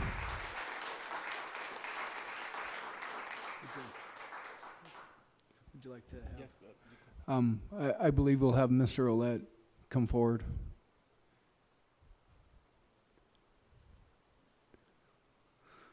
Welcome, Mr. Ouellette. Hello, Chief Executive. Hello, Commission. How you all doing? So my name's James Ouellette. I am the ADA coordinator for Butte-Silver, and I've been working in advocacy work with people with disabilities for about 15 years. When I was 19 years old, I got trained at the Canadian Deaf Blind Association, and it was a completely accessible campus. This is like the world-class campus for accessibility. It was beautiful. And there were things that I noticed that, you know, I would have never really noticed before. And that summer I got paired with a 8-year-old child who was both blind and deaf, and that summer I became that child's eyes and ears. And that's what we were trained to do, to help them navigate through this world, become their eyes and ears. But what happened during that, they became my eyes. I got to see my community in a whole different way. So from there, I went on to working with people with HIV and AIDS. I worked with the American Mental Health Association. So I'm completely honored to hold this position of ADA coordinator for Butte-Silver, not only as a person who's been working with this community, but also as a person with a from this community. I was diagnosed with a disability when I was 7 years old that I still receive accommodation for up to this day. So I understand the importance of reasonable accommodation. When I came in to Butte-Silver in June, the ADA compliance, as everyone heard tonight, was pretty bad. We were in a pretty rough shape. It's probably some of the worst compliance things that I've ever seen at a local government. And I said, you know, where was the ADA coordinator? Did you guys not have meetings? And there was an ADA coordinator before me, and there was an ADA management team in the ordinance. And I said, where are the minutes of those meetings? Well, they didn't have them. I said, well, where's the transition plan? Where are we working towards? And I was handed a document. I said, this isn't a transition plan. They said, this is what we've been using. And so it was a very, very overwhelming first few months. And I met with Chief Executive Gallagher, and to his credit, he looked me in the eyes and he said, James, get us up to compliance. We want to be that community where everyone feels welcomed. We want to go past that compliance point. And I said, okay. I said, it's going to cost. He's like, we'll find the money. We'll get the money, James. Don't worry about that. So we started with this ADA self-evaluation and transition plan, working on this project. Along the similar times, Ms. Decker started to communicate with us, and we noticed that there was a gap within one of our policies. And I should just let everyone know here, there are many accessible policies that we have to review as a city county government regarding AD accessibility. This is not just the only one, though this is a very important one. And from where we stood in the executive branch of government, that we were limited to so many decisions because there was nothing in place, right? But that didn't stop us. When we started going through all of our policies, and when we put out an RFP for our self-evaluation transition plan, we listed as one of the top priorities public right-of-ways. And I know you guys probably are aware of that because I presented it to the Council of Commissioners back in February, saying that this is something that we really need in our community. This is one policy among many. I can only, as the ADA coordinator, act within our powers as from the executive branch. So that's why Sean's here to talk more about the legal aspects. But I want to assure everyone here that I heard a lot of people talk tonight and give their testimony, and that takes a lot of courage, and courage is contagious, as obviously you see by people showing up tonight. And this is a conversation about public policy, how long it takes, sometimes how frustrating it could be, but what we have to do as a community is stop having band-aid approaches to things. We need to look at the system. The system was not designed for accessibility, and that's unfortunate. It's a systematic failure within most governments in America. Accessibility has to be weaved into our DNA, and we are working really hard to do that. Our self-evaluation and our transition plan, we have narrowed it down now. We have 2 consultants that we can possibly go with. We're meeting with them. When they come in, they are paid as a third party to go through all of our service programs, activities, policies and procedures, all of our ordinances, and all of our facilities, and to give us that report card at the end and say, here, this is where you guys are failing.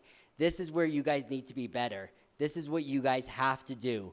And then we're going to get that approved. We're going to present it. We're going to have public comment on it. This is one of the biggest things for accessibility in Butte-Silver Bow since the ADA came about. This is an amazing win for our community. And the fact that I was given this task under Chief Executive Gallagher and with the commission, I understand that sometimes things seem very simple, seem like, oh, ramp this. No, government is very complex. And unfortunately, sometimes we have to have patience. And Ms. Decker has shown a great amount of patience with this entire situation. And I feel for her as we go through this. But the bigger picture here, guys, is a community that's accessible, where every service program and activity, everything that we offer here that isn't accessible right now, that we have a plan to how to get there. And that's in our structure. It's not, it's it's an election year, and Chief Executive Gallagher could have just said, all right, let's do a one-off. You know how many one-off ramps we have here in Butte? That's why we're in this problem, because of all these one-off decisions. I talked to the Department of Transportation. He says, James, I can't find a permit for any of the ramps on our routes. What are you guys doing? I said, I don't know, but we're cleaning it up. We're getting it better so that Ms. Decker or whoever comes after Ms. Decker doesn't have to go through what she did. She wants to open up a medical business, then there is a policy in place. We're working towards that. We have drafted language around that. And I hope that this speeds up that process, but we were not in the business of pulling out each one of those policies and procedures and reviewing them. We want to do it as a systemic approach to equity. That is extremely important to remember. I'm going to say that again, a systemic approach to equity. That's what we're about at Butte-Silver Bow. And unfortunately, fortunately, I will say that I get to work with the people at Butte-Silver Bow, and they are some of the most amazing, hardworking people that I've ever gotten a chance to work with. And sometimes they get a lot of criticism, which is okay. We're public employees. We should be criticized. But sometimes that criticism isn't always informed. And I work with these people in the office, and I worked with Tom Loggins on a project this summer, and this person was laying down a sidewalk, and I gave them the ADA requirements, and they did it wrong. And I went back and measured it and did it wrong. And Tom Loggins looked me in the eye, and he says, James, we are not giving that guy a cent until he gets that ADA sidewalk up to compliance. We're not releasing any funds. Tom's a pretty scary guy when he says that. I'm like, all right, Tom, I'll pass that message along for you. But two things can be true. That yes, Butte has a lot of hard work ahead of us, and we need all of your support. We need the whole community behind us in this work because it is so important work. But we can also say that within our powers, within our systems, and with our positions, we're really doing our best. We can be doing better, and I can tell you, and I can speak for all the people at Butte-Silver Bow that I work with every single day, whose office that I am. Amen. ADA is part of every single conversation we have. I make sure of it. Chief Executive Gallagher makes sure of it. We are talking about these hard issues. I'll let Sean speak to the legal stuff because I'm not a lawyer. Sean. County Attorney, or Deputy County Attorney Peterson. Yeah, Chief Executive Gallagher, were there any specific questions you wanted, Sean? I feel like if... Commissioner Frederickson. Yeah, thank you, Chief Executive Gallagher. I'm going to have a question, and then I'm going to likely have a follow-up. So, so in Ms. Decker's, I guess it's not really testimony, but her presentation, in October 2023, she was denied the easement. And I guess my question was, and a part of that conversation said that Butte-Silver Bow would have to maintain the ramp and take on liability. And so my question, if we were to have an easement, it seems to me that an easement is just a contract. I don't know, and Ms. Decker kind of said this, that this timeline might have changed a little bit, but it seems to me that we would be able to, the county would not be able to liable and not maintain the ramp if we were to grant this easement. Is that, am I misinterpreting that? Deputy County Attorney Frederickson, or Peterson. Commissioner, or Chief Executive Gallagher, Commissioner Frederickson. So, excuse me, sorry, I just drew a blank. What was your question? My question is, within the easement and the contract, she has already said that she would take on the liability and the maintenance of the ramp. And we would be able to put that in conditions. And I just want to be clear that this is the only body in Butte-Silver Bow that can grant an easement. So in the letters, the language would have been incorrect from Mr. Ouellette. Mr. Peterson, will you put the mic up closer? Thank you. Nobody would have the power to deny a ramp or deny an easement. We can't grant one, so we can't deny one. It was told to Ms. Decker and her husband, even prior to them going through a lot of the steps to see if it could be done without a ramp, right? That at any point in time they wanted to, they could approach this body and ask for an easement. Recommendation or no recommendation. As you guys know, not everything that comes up comes with a recommendation from Butte-Silver Bow employees. So that has always been an option in this situation, was to approach this body, because if a ramp was necessary, there is no way, there's nothing in the ordinances that would grant us the power without her approaching this council to ask for your permission for the chief executive to sign that easement. Thank you. Follow up. Thank you, Mr. Chief Executive and Deputy County Peterson. Thank you. That clears it all up for me because I was really confused on how it was denied in October if it never came here. My next question is, and while I appreciate Mr. Ouellette saying, and I understand, we don't want these one-offs, we don't want these, clearly, Jamie and her husband have the ramp ready to go.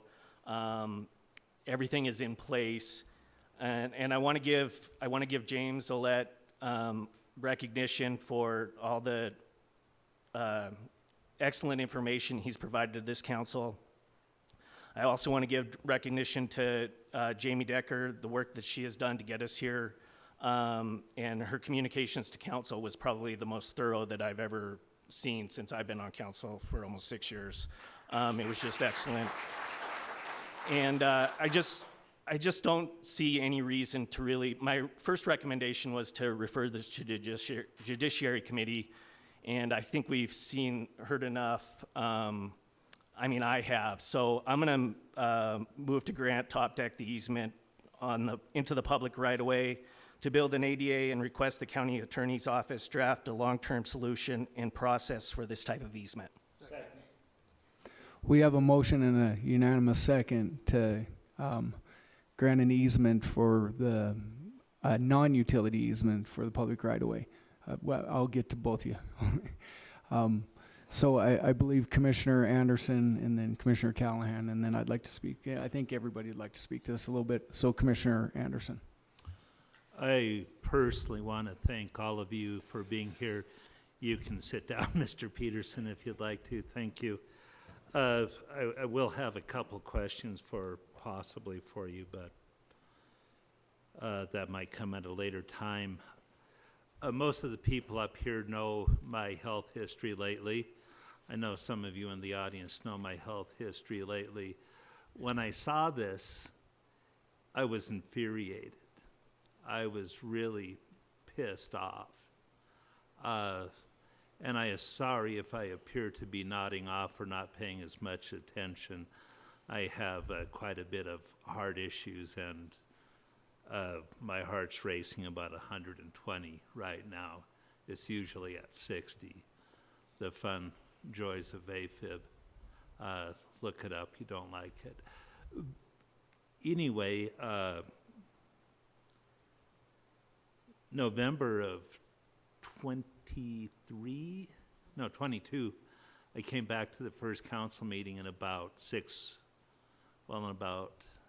10 weeks, about 3 months vacation. It was really pleasant over in Seattle. I had a walker for a few months that I needed to get around. I had to deal with this for 3 or 4 months. Getting a walker out of the trunk of my car, the back seat. I needed help getting around everywhere. Getting up the ramps was difficult when I could find one. Getting upstairs were more terrifying. I really understand this. I really do. To quote Bill Clinton, I feel your pain. I really do. I understand the anguish that you have to live with in a world where you are invisible. I heard many of you say that you were invisible, but I want you to know that I see you, and from the reaction a few minutes ago and with Chairman Frederickson making this motion, I was hoping I'd get to, but he beat me to the punch. But anyway, it'll be my honor to do this, and I look forward to it. The other thing I wanted to mention is that our population is getting older. We have one of the oldest median ages in the state. It's about 22 years older than Bozeman. We're about 4 years older than Helena, and 6 or 7 years older than Kalispell and Billings. I can't remember which is which. But anyway, we need to take care of that. Our hospital here is hemorrhaging doctors right now. We're losing a lot of our medical staff. There's a lot of people after COVID who I know personally who have given up their practice. And I heard one person say that they'd rather work in a COVID ward than deal with the county government. I worked at St. James during COVID, and I was amazed when I heard that. My jaw dropped. And so for our government to be that inflexible and hard to navigate really told me that we're not doing something right. And hearing Mr. Ouellette state that there was a lot of work that needed to be done, and they've been looking at these issues for close to a year now, I really wish we would have seen more progress on these issues. And with all of this coming to light, I'm sure Mr. Ouellette and his staff and others will be working diligently to formulate policies that make it easier to navigate not only our businesses, but our government as well. I'm incredibly disappointed in the struggle so many people have had navigating the government. It should be a lot easier and a lot more friendly. I know that we've made inroads to doing this and streamlining some of this, but it seems like we have much work to be done, and I'll be advocating for a lot of those changes in the coming months. I think there's a lot of people who want to speak, so I just want to give you a heartfelt thank you to all of you. Like I said, it's living with the disability and injury and whatnot's very difficult. In the last 3 years, I've had a dozen heart attacks. I was drug out of here on a stretcher a few months ago with a heart attack and stroke, and spent another week in the hospital. It's not easy, it's not fun. I'm lucky I can still get around a hell of a lot easier than most of you. And for that, I'm very grateful. And for that, I'm incredibly sorry with the burden that you have to put up with. And I'm very sorry for the boundaries that we keep on putting on people trying to get the health care that they need and everything else. So I want to say that in about 20 minutes, this will be passed. I'm pretty sure of that, and I very much hope so. And I want to give a personal thank you to Ms. Decker. It's very hard to go up and fight City Hall, as they say, and you brought a great army with you today. You've been fighting the good fight. I'm incredibly proud of you. I'm very happy to have people like you in our community. And I'm incredibly proud to have people like all of you to take your evening tonight to come and advocate for doing the right thing for all of our communities. Like many of you said, we're all just a little accident or something else. You know, I was running around the hospital feeling great one day, the next day, my world was changed forever. And it keeps on changing on a daily basis. And I'm lucky I still have most of my functionality. I'm just a lot more tired than I used to be. So thank you for coming up here. I really appreciate you all. Thank you, Thank you, Commissioner Anderson. Commissioner Callahan. Thank you, Chief Executive Gallagher. Jamie, I want to thank you and your husband for, first of all, coming back to Butte.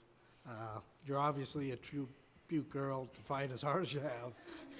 Most people that gave up a long time ago. Either that or blowing the courthouse up, maybe. I don't know. And I also want to thank everybody that backed you here tonight.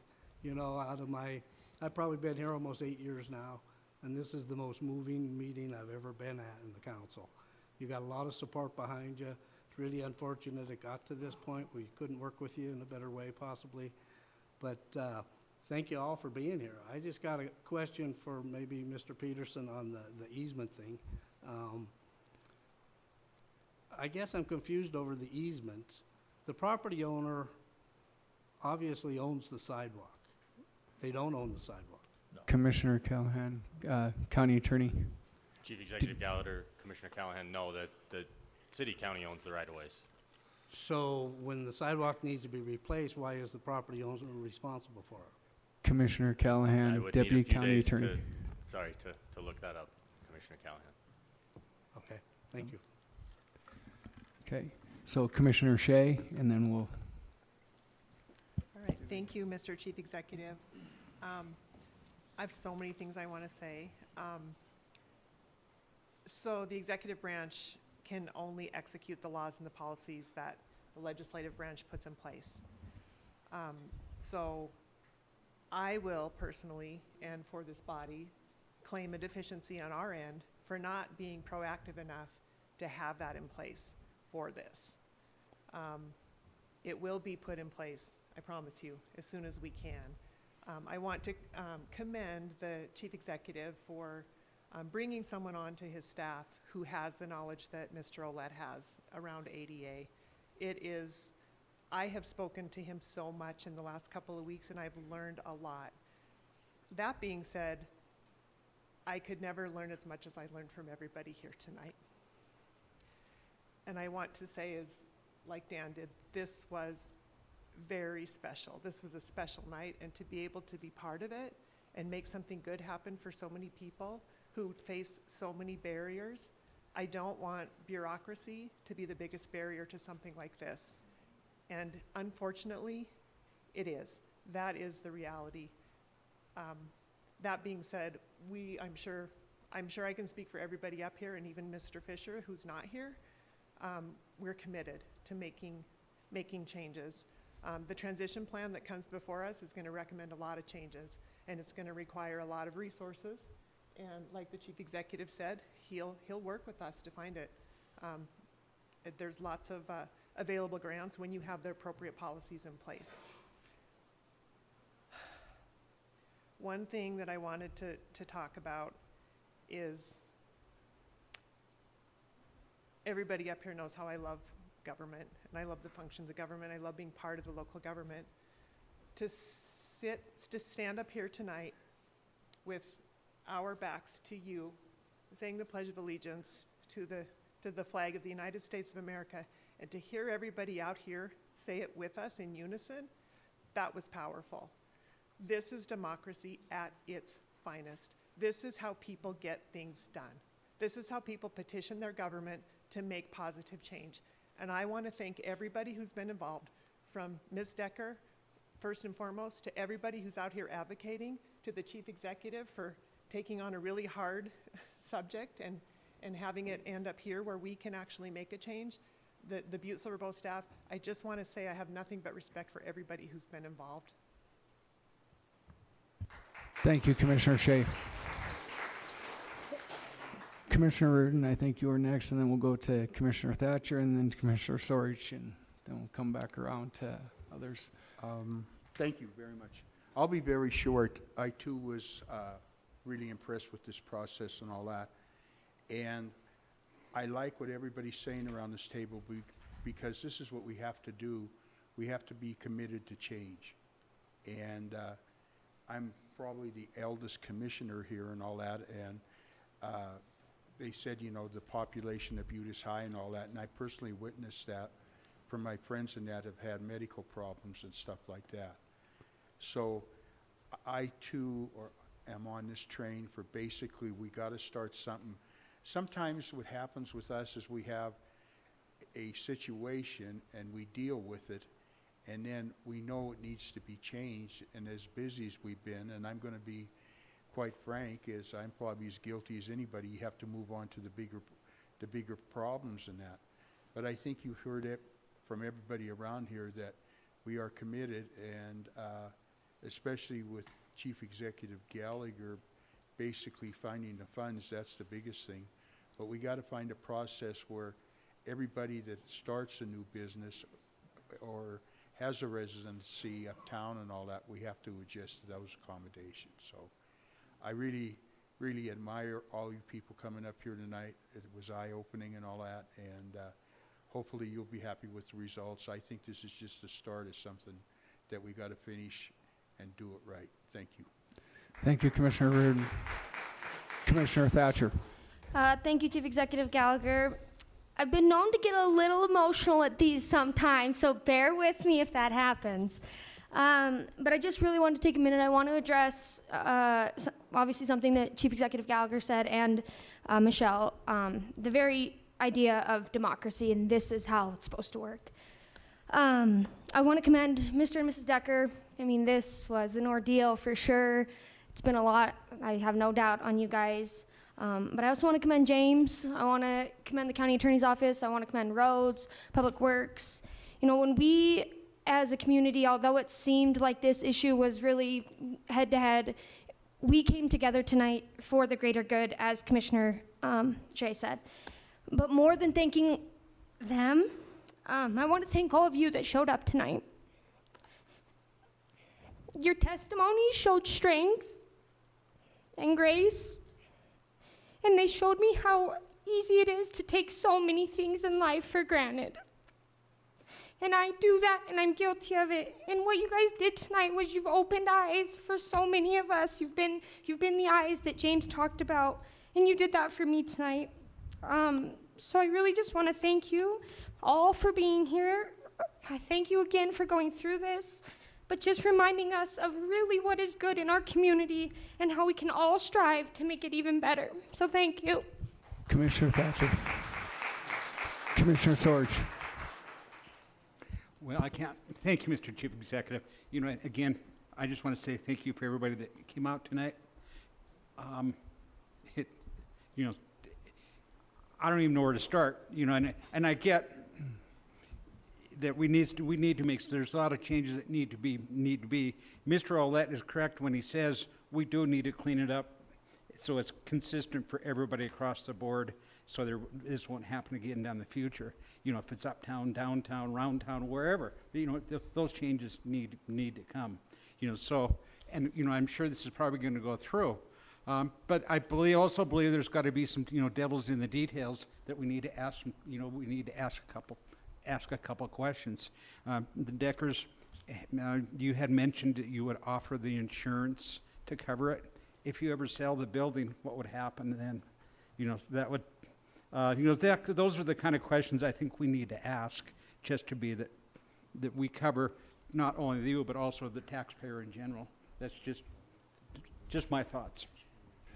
Commissioner Sorge, I think that can be written into the contract that Okay. if the property was ever purchased, that would have to carry over with it. So I think that we could work out those details.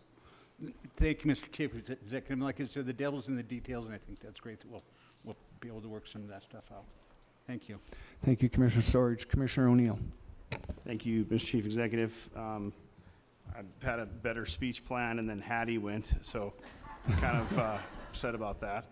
No, it's not emotional from Hattie. Again, thanks, Commissioner Thatcher, for that. I just really want to thank the Deckers for the hard work you guys have done. Very proud of your guys' accomplishments. It's really good. And again, as repeating from all the support here, it's really great. Got a lot of backup, and it makes it very exciting. So again, that's. See, I can't go. Again, thanks, Miss Hattie Thatcher. I can't go on anymore because I'm not going to cry in front of all of you. So, anyways, I appreciate all your support. Thank you. Thank you, Commissioner O'Neill. Commissioner Mankins. Yes, thank you. I mean, talk about moving like we've all said, and the Deckers for being persistent in this whole thing. Can do, won't quit. I mean, it's what we teach our kids, what we teach our youth. It's the youth that were in here tonight that spoke. Lucy, I mean, I'm so proud of the other people within here that all talked, and we all believe in the same thing. I cannot leave without talking with Cassie Wick. She's been an advocate for all of this, and I'm sure she's been a huge help to the Deckers in this process and getting things organized and everybody else. As Commissioner Shea has stated about the policy, we're not going to let that so the next person doesn't have to go through the same thing again, so we can just get to this point and see where we're at. I guess on another note, it is going to be instrumental of some of the people that brought up in some of the topics when we talked about other businesses to get into compliance. I think this would be something that's an eye-opener for the businesses out there that you probably might want to think about, that you're going to have to get into compliance, and you're going to have to take that leap of faith, and you're going to have to endure that bill and be ADA compliance for all. This community is for all, and it was stated here tonight again.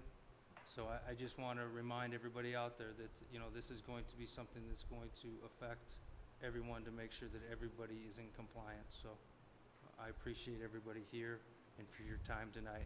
And not saying without Mr. Olet too, opening a lot of eyes to some things too, which was greatly needed. And again, with the sentiments of Commissioner Shea, with Chief Executive Gallagher of taking on someone and putting him in this role, and knowing that he had the ambition to continue to fight and fight and fight for everyone. So thank you all again. Thank you, Commissioner Mankins. Well,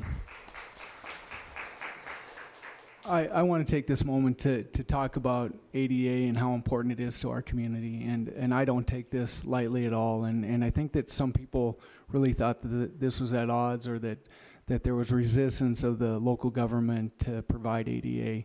And I want to give you a little bit of background to who I am.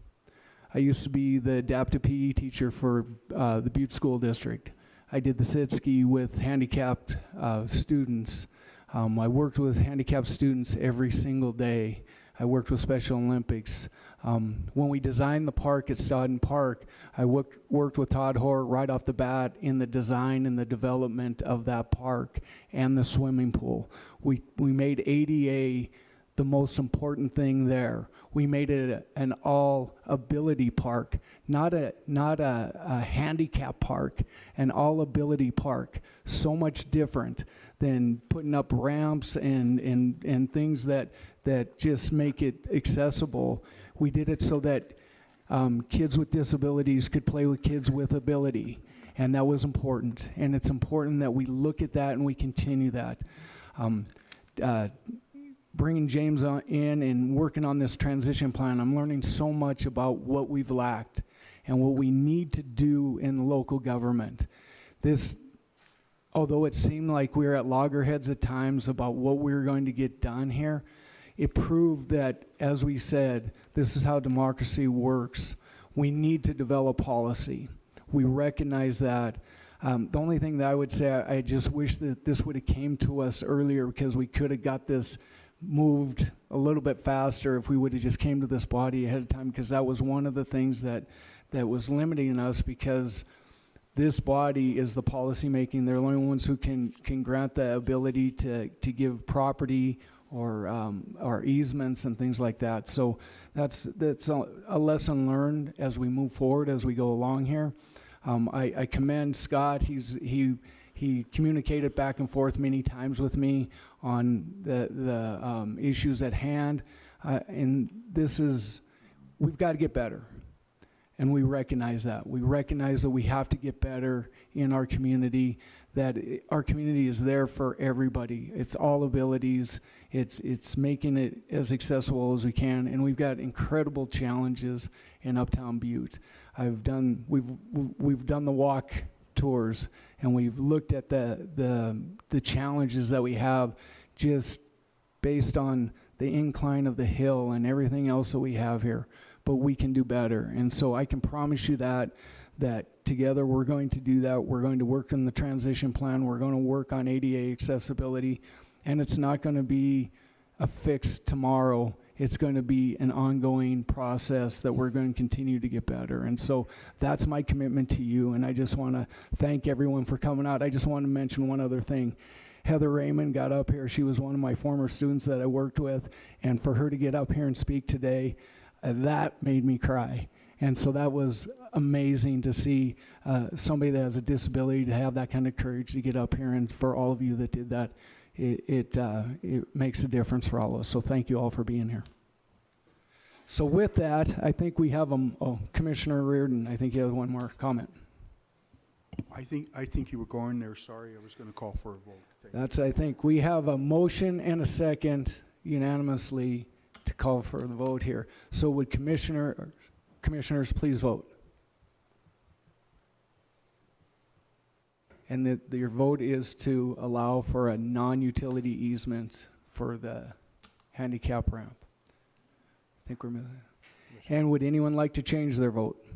Clerk, please record the vote. 11 yea, 0 nay. Motion passes. Thank you all. Thank you all for being here tonight, and we appreciate everybody's efforts in doing this. Okay, now we're going to move on with some other stuff on the agenda. I think we will take a 5-minute break for commissioners, just to have a little break, a hydrate and dehydrate break.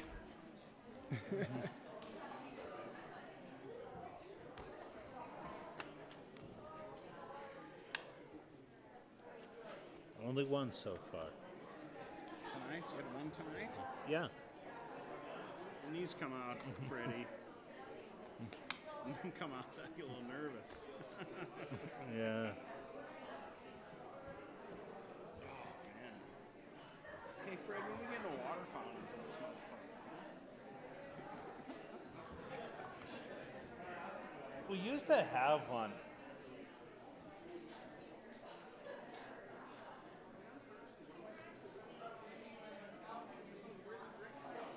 We need to get our Colligan machine back.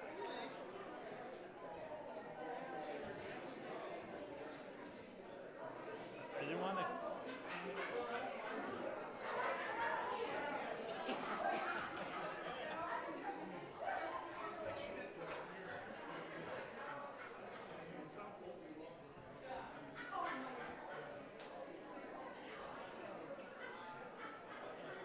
Where'd you get the creamer at? There's creamer in there?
That's $1 million. I wanted to say it, but then it was like, can I just? I was gonna say, can you just answer one question? Why didn't they tell him to come? They should have. They did. They're already.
If Commissioner Anderson is out in the hallway, could he please come back?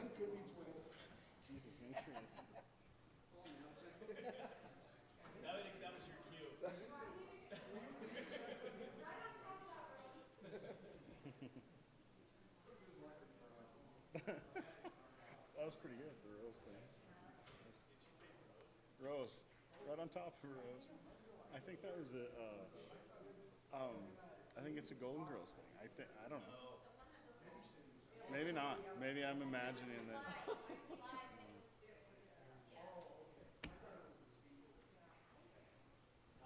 How's it going? We'll put the communication in before the dog is ready to retire. Well, we were gonna do it, and then I said, he's not gonna be ready till like the 8th, so we jumped the gun a little bit on that one. Shut him down yet. I don't wanna mess up. You're still using them for some key things? I don't wanna mess up his pension, you know? Yeah, no, sure. Mr. Anderson is hiding Golden Girl. It was. I'd like to call back the council meeting for April 17th back to order. So next we'll move on to Section 3, Ordinances and Resolutions introduced to Judiciary. We have 4 of them. Please read through them, and we'll move on to Section 4, Ordinances and Resolutions for final reading. First one is Resolution number 2024-12. Clerk, please read the caption. A resolution amending the budget during the fiscal year after conducting a public hearing at a regular scheduled meeting at the Council of Commissioners in accordance with Section 7-6406 MCA, appropriating unanticipated revenue to the City County of Butte-Silver from receiving a contract for the prevention program and providing for an effective date herein. Commissioner Frederickson. Thank you, Mr. Chief Executive. I move to place resolution number 2024-12 on final reading and passed, having been deemed fully read at length. We have a motion and a second placing resolution number 2024-12 on final reading. Is there anything on the question? Could commissioners please vote? And would anyone like to change their vote? Clerk, please record the vote. 11 yea, 0 nay. 11 yea, 0 nay, 0 nay, motion passes. Moving on to resolution number 2024-13. Clerk, please read the caption. A resolution amending the budget during the fiscal year after conducting a public hearing at a regular scheduled meeting of the Council of Commissioners in accordance with Section 7-6-406 MCA, appropriating unanticipated revenue to the City County of Butte-Silver from receiving a contract for the immunization program and providing for an effective date herein. Commissioner Frederickson. Thank you, Mr. Chief Executive. I move to place resolution number 2024-13 on final reading and passed, having been deemed fully read at length. We have a motion and a second placing resolution number 2024-13 on final reading. Is there anything on the question? Could commissioners please vote? And would anyone like to change their vote? Clerk, please record the vote. 11 yea, 0 nay. 11 yea, 0 nay. 11 yea, 0 nay. Motion passes. Moving on to calendar and other meeting events, please. We still have the Oh, yeah, we got to put communication number, the communication, suspension of yes. the rules. So. Became a long night. So moving back, communication number 2024, that's hidden underneath all my papers here. There we go. Communication number 2024-192, Communication Manager Mulligan Public Works Department requesting authorization for Chief Executive to sign the Notice of Award NOA to the Montana Civil Contractors regarding rehabilitation of the Molten Dam number 1. Commissioner Frederickson. Thank you, Mr. Chief Executive. I move to concur and place on file communication number 2024-192. We have a motion and a second to concur and place on file communication number 2024-192. Is there anything on the...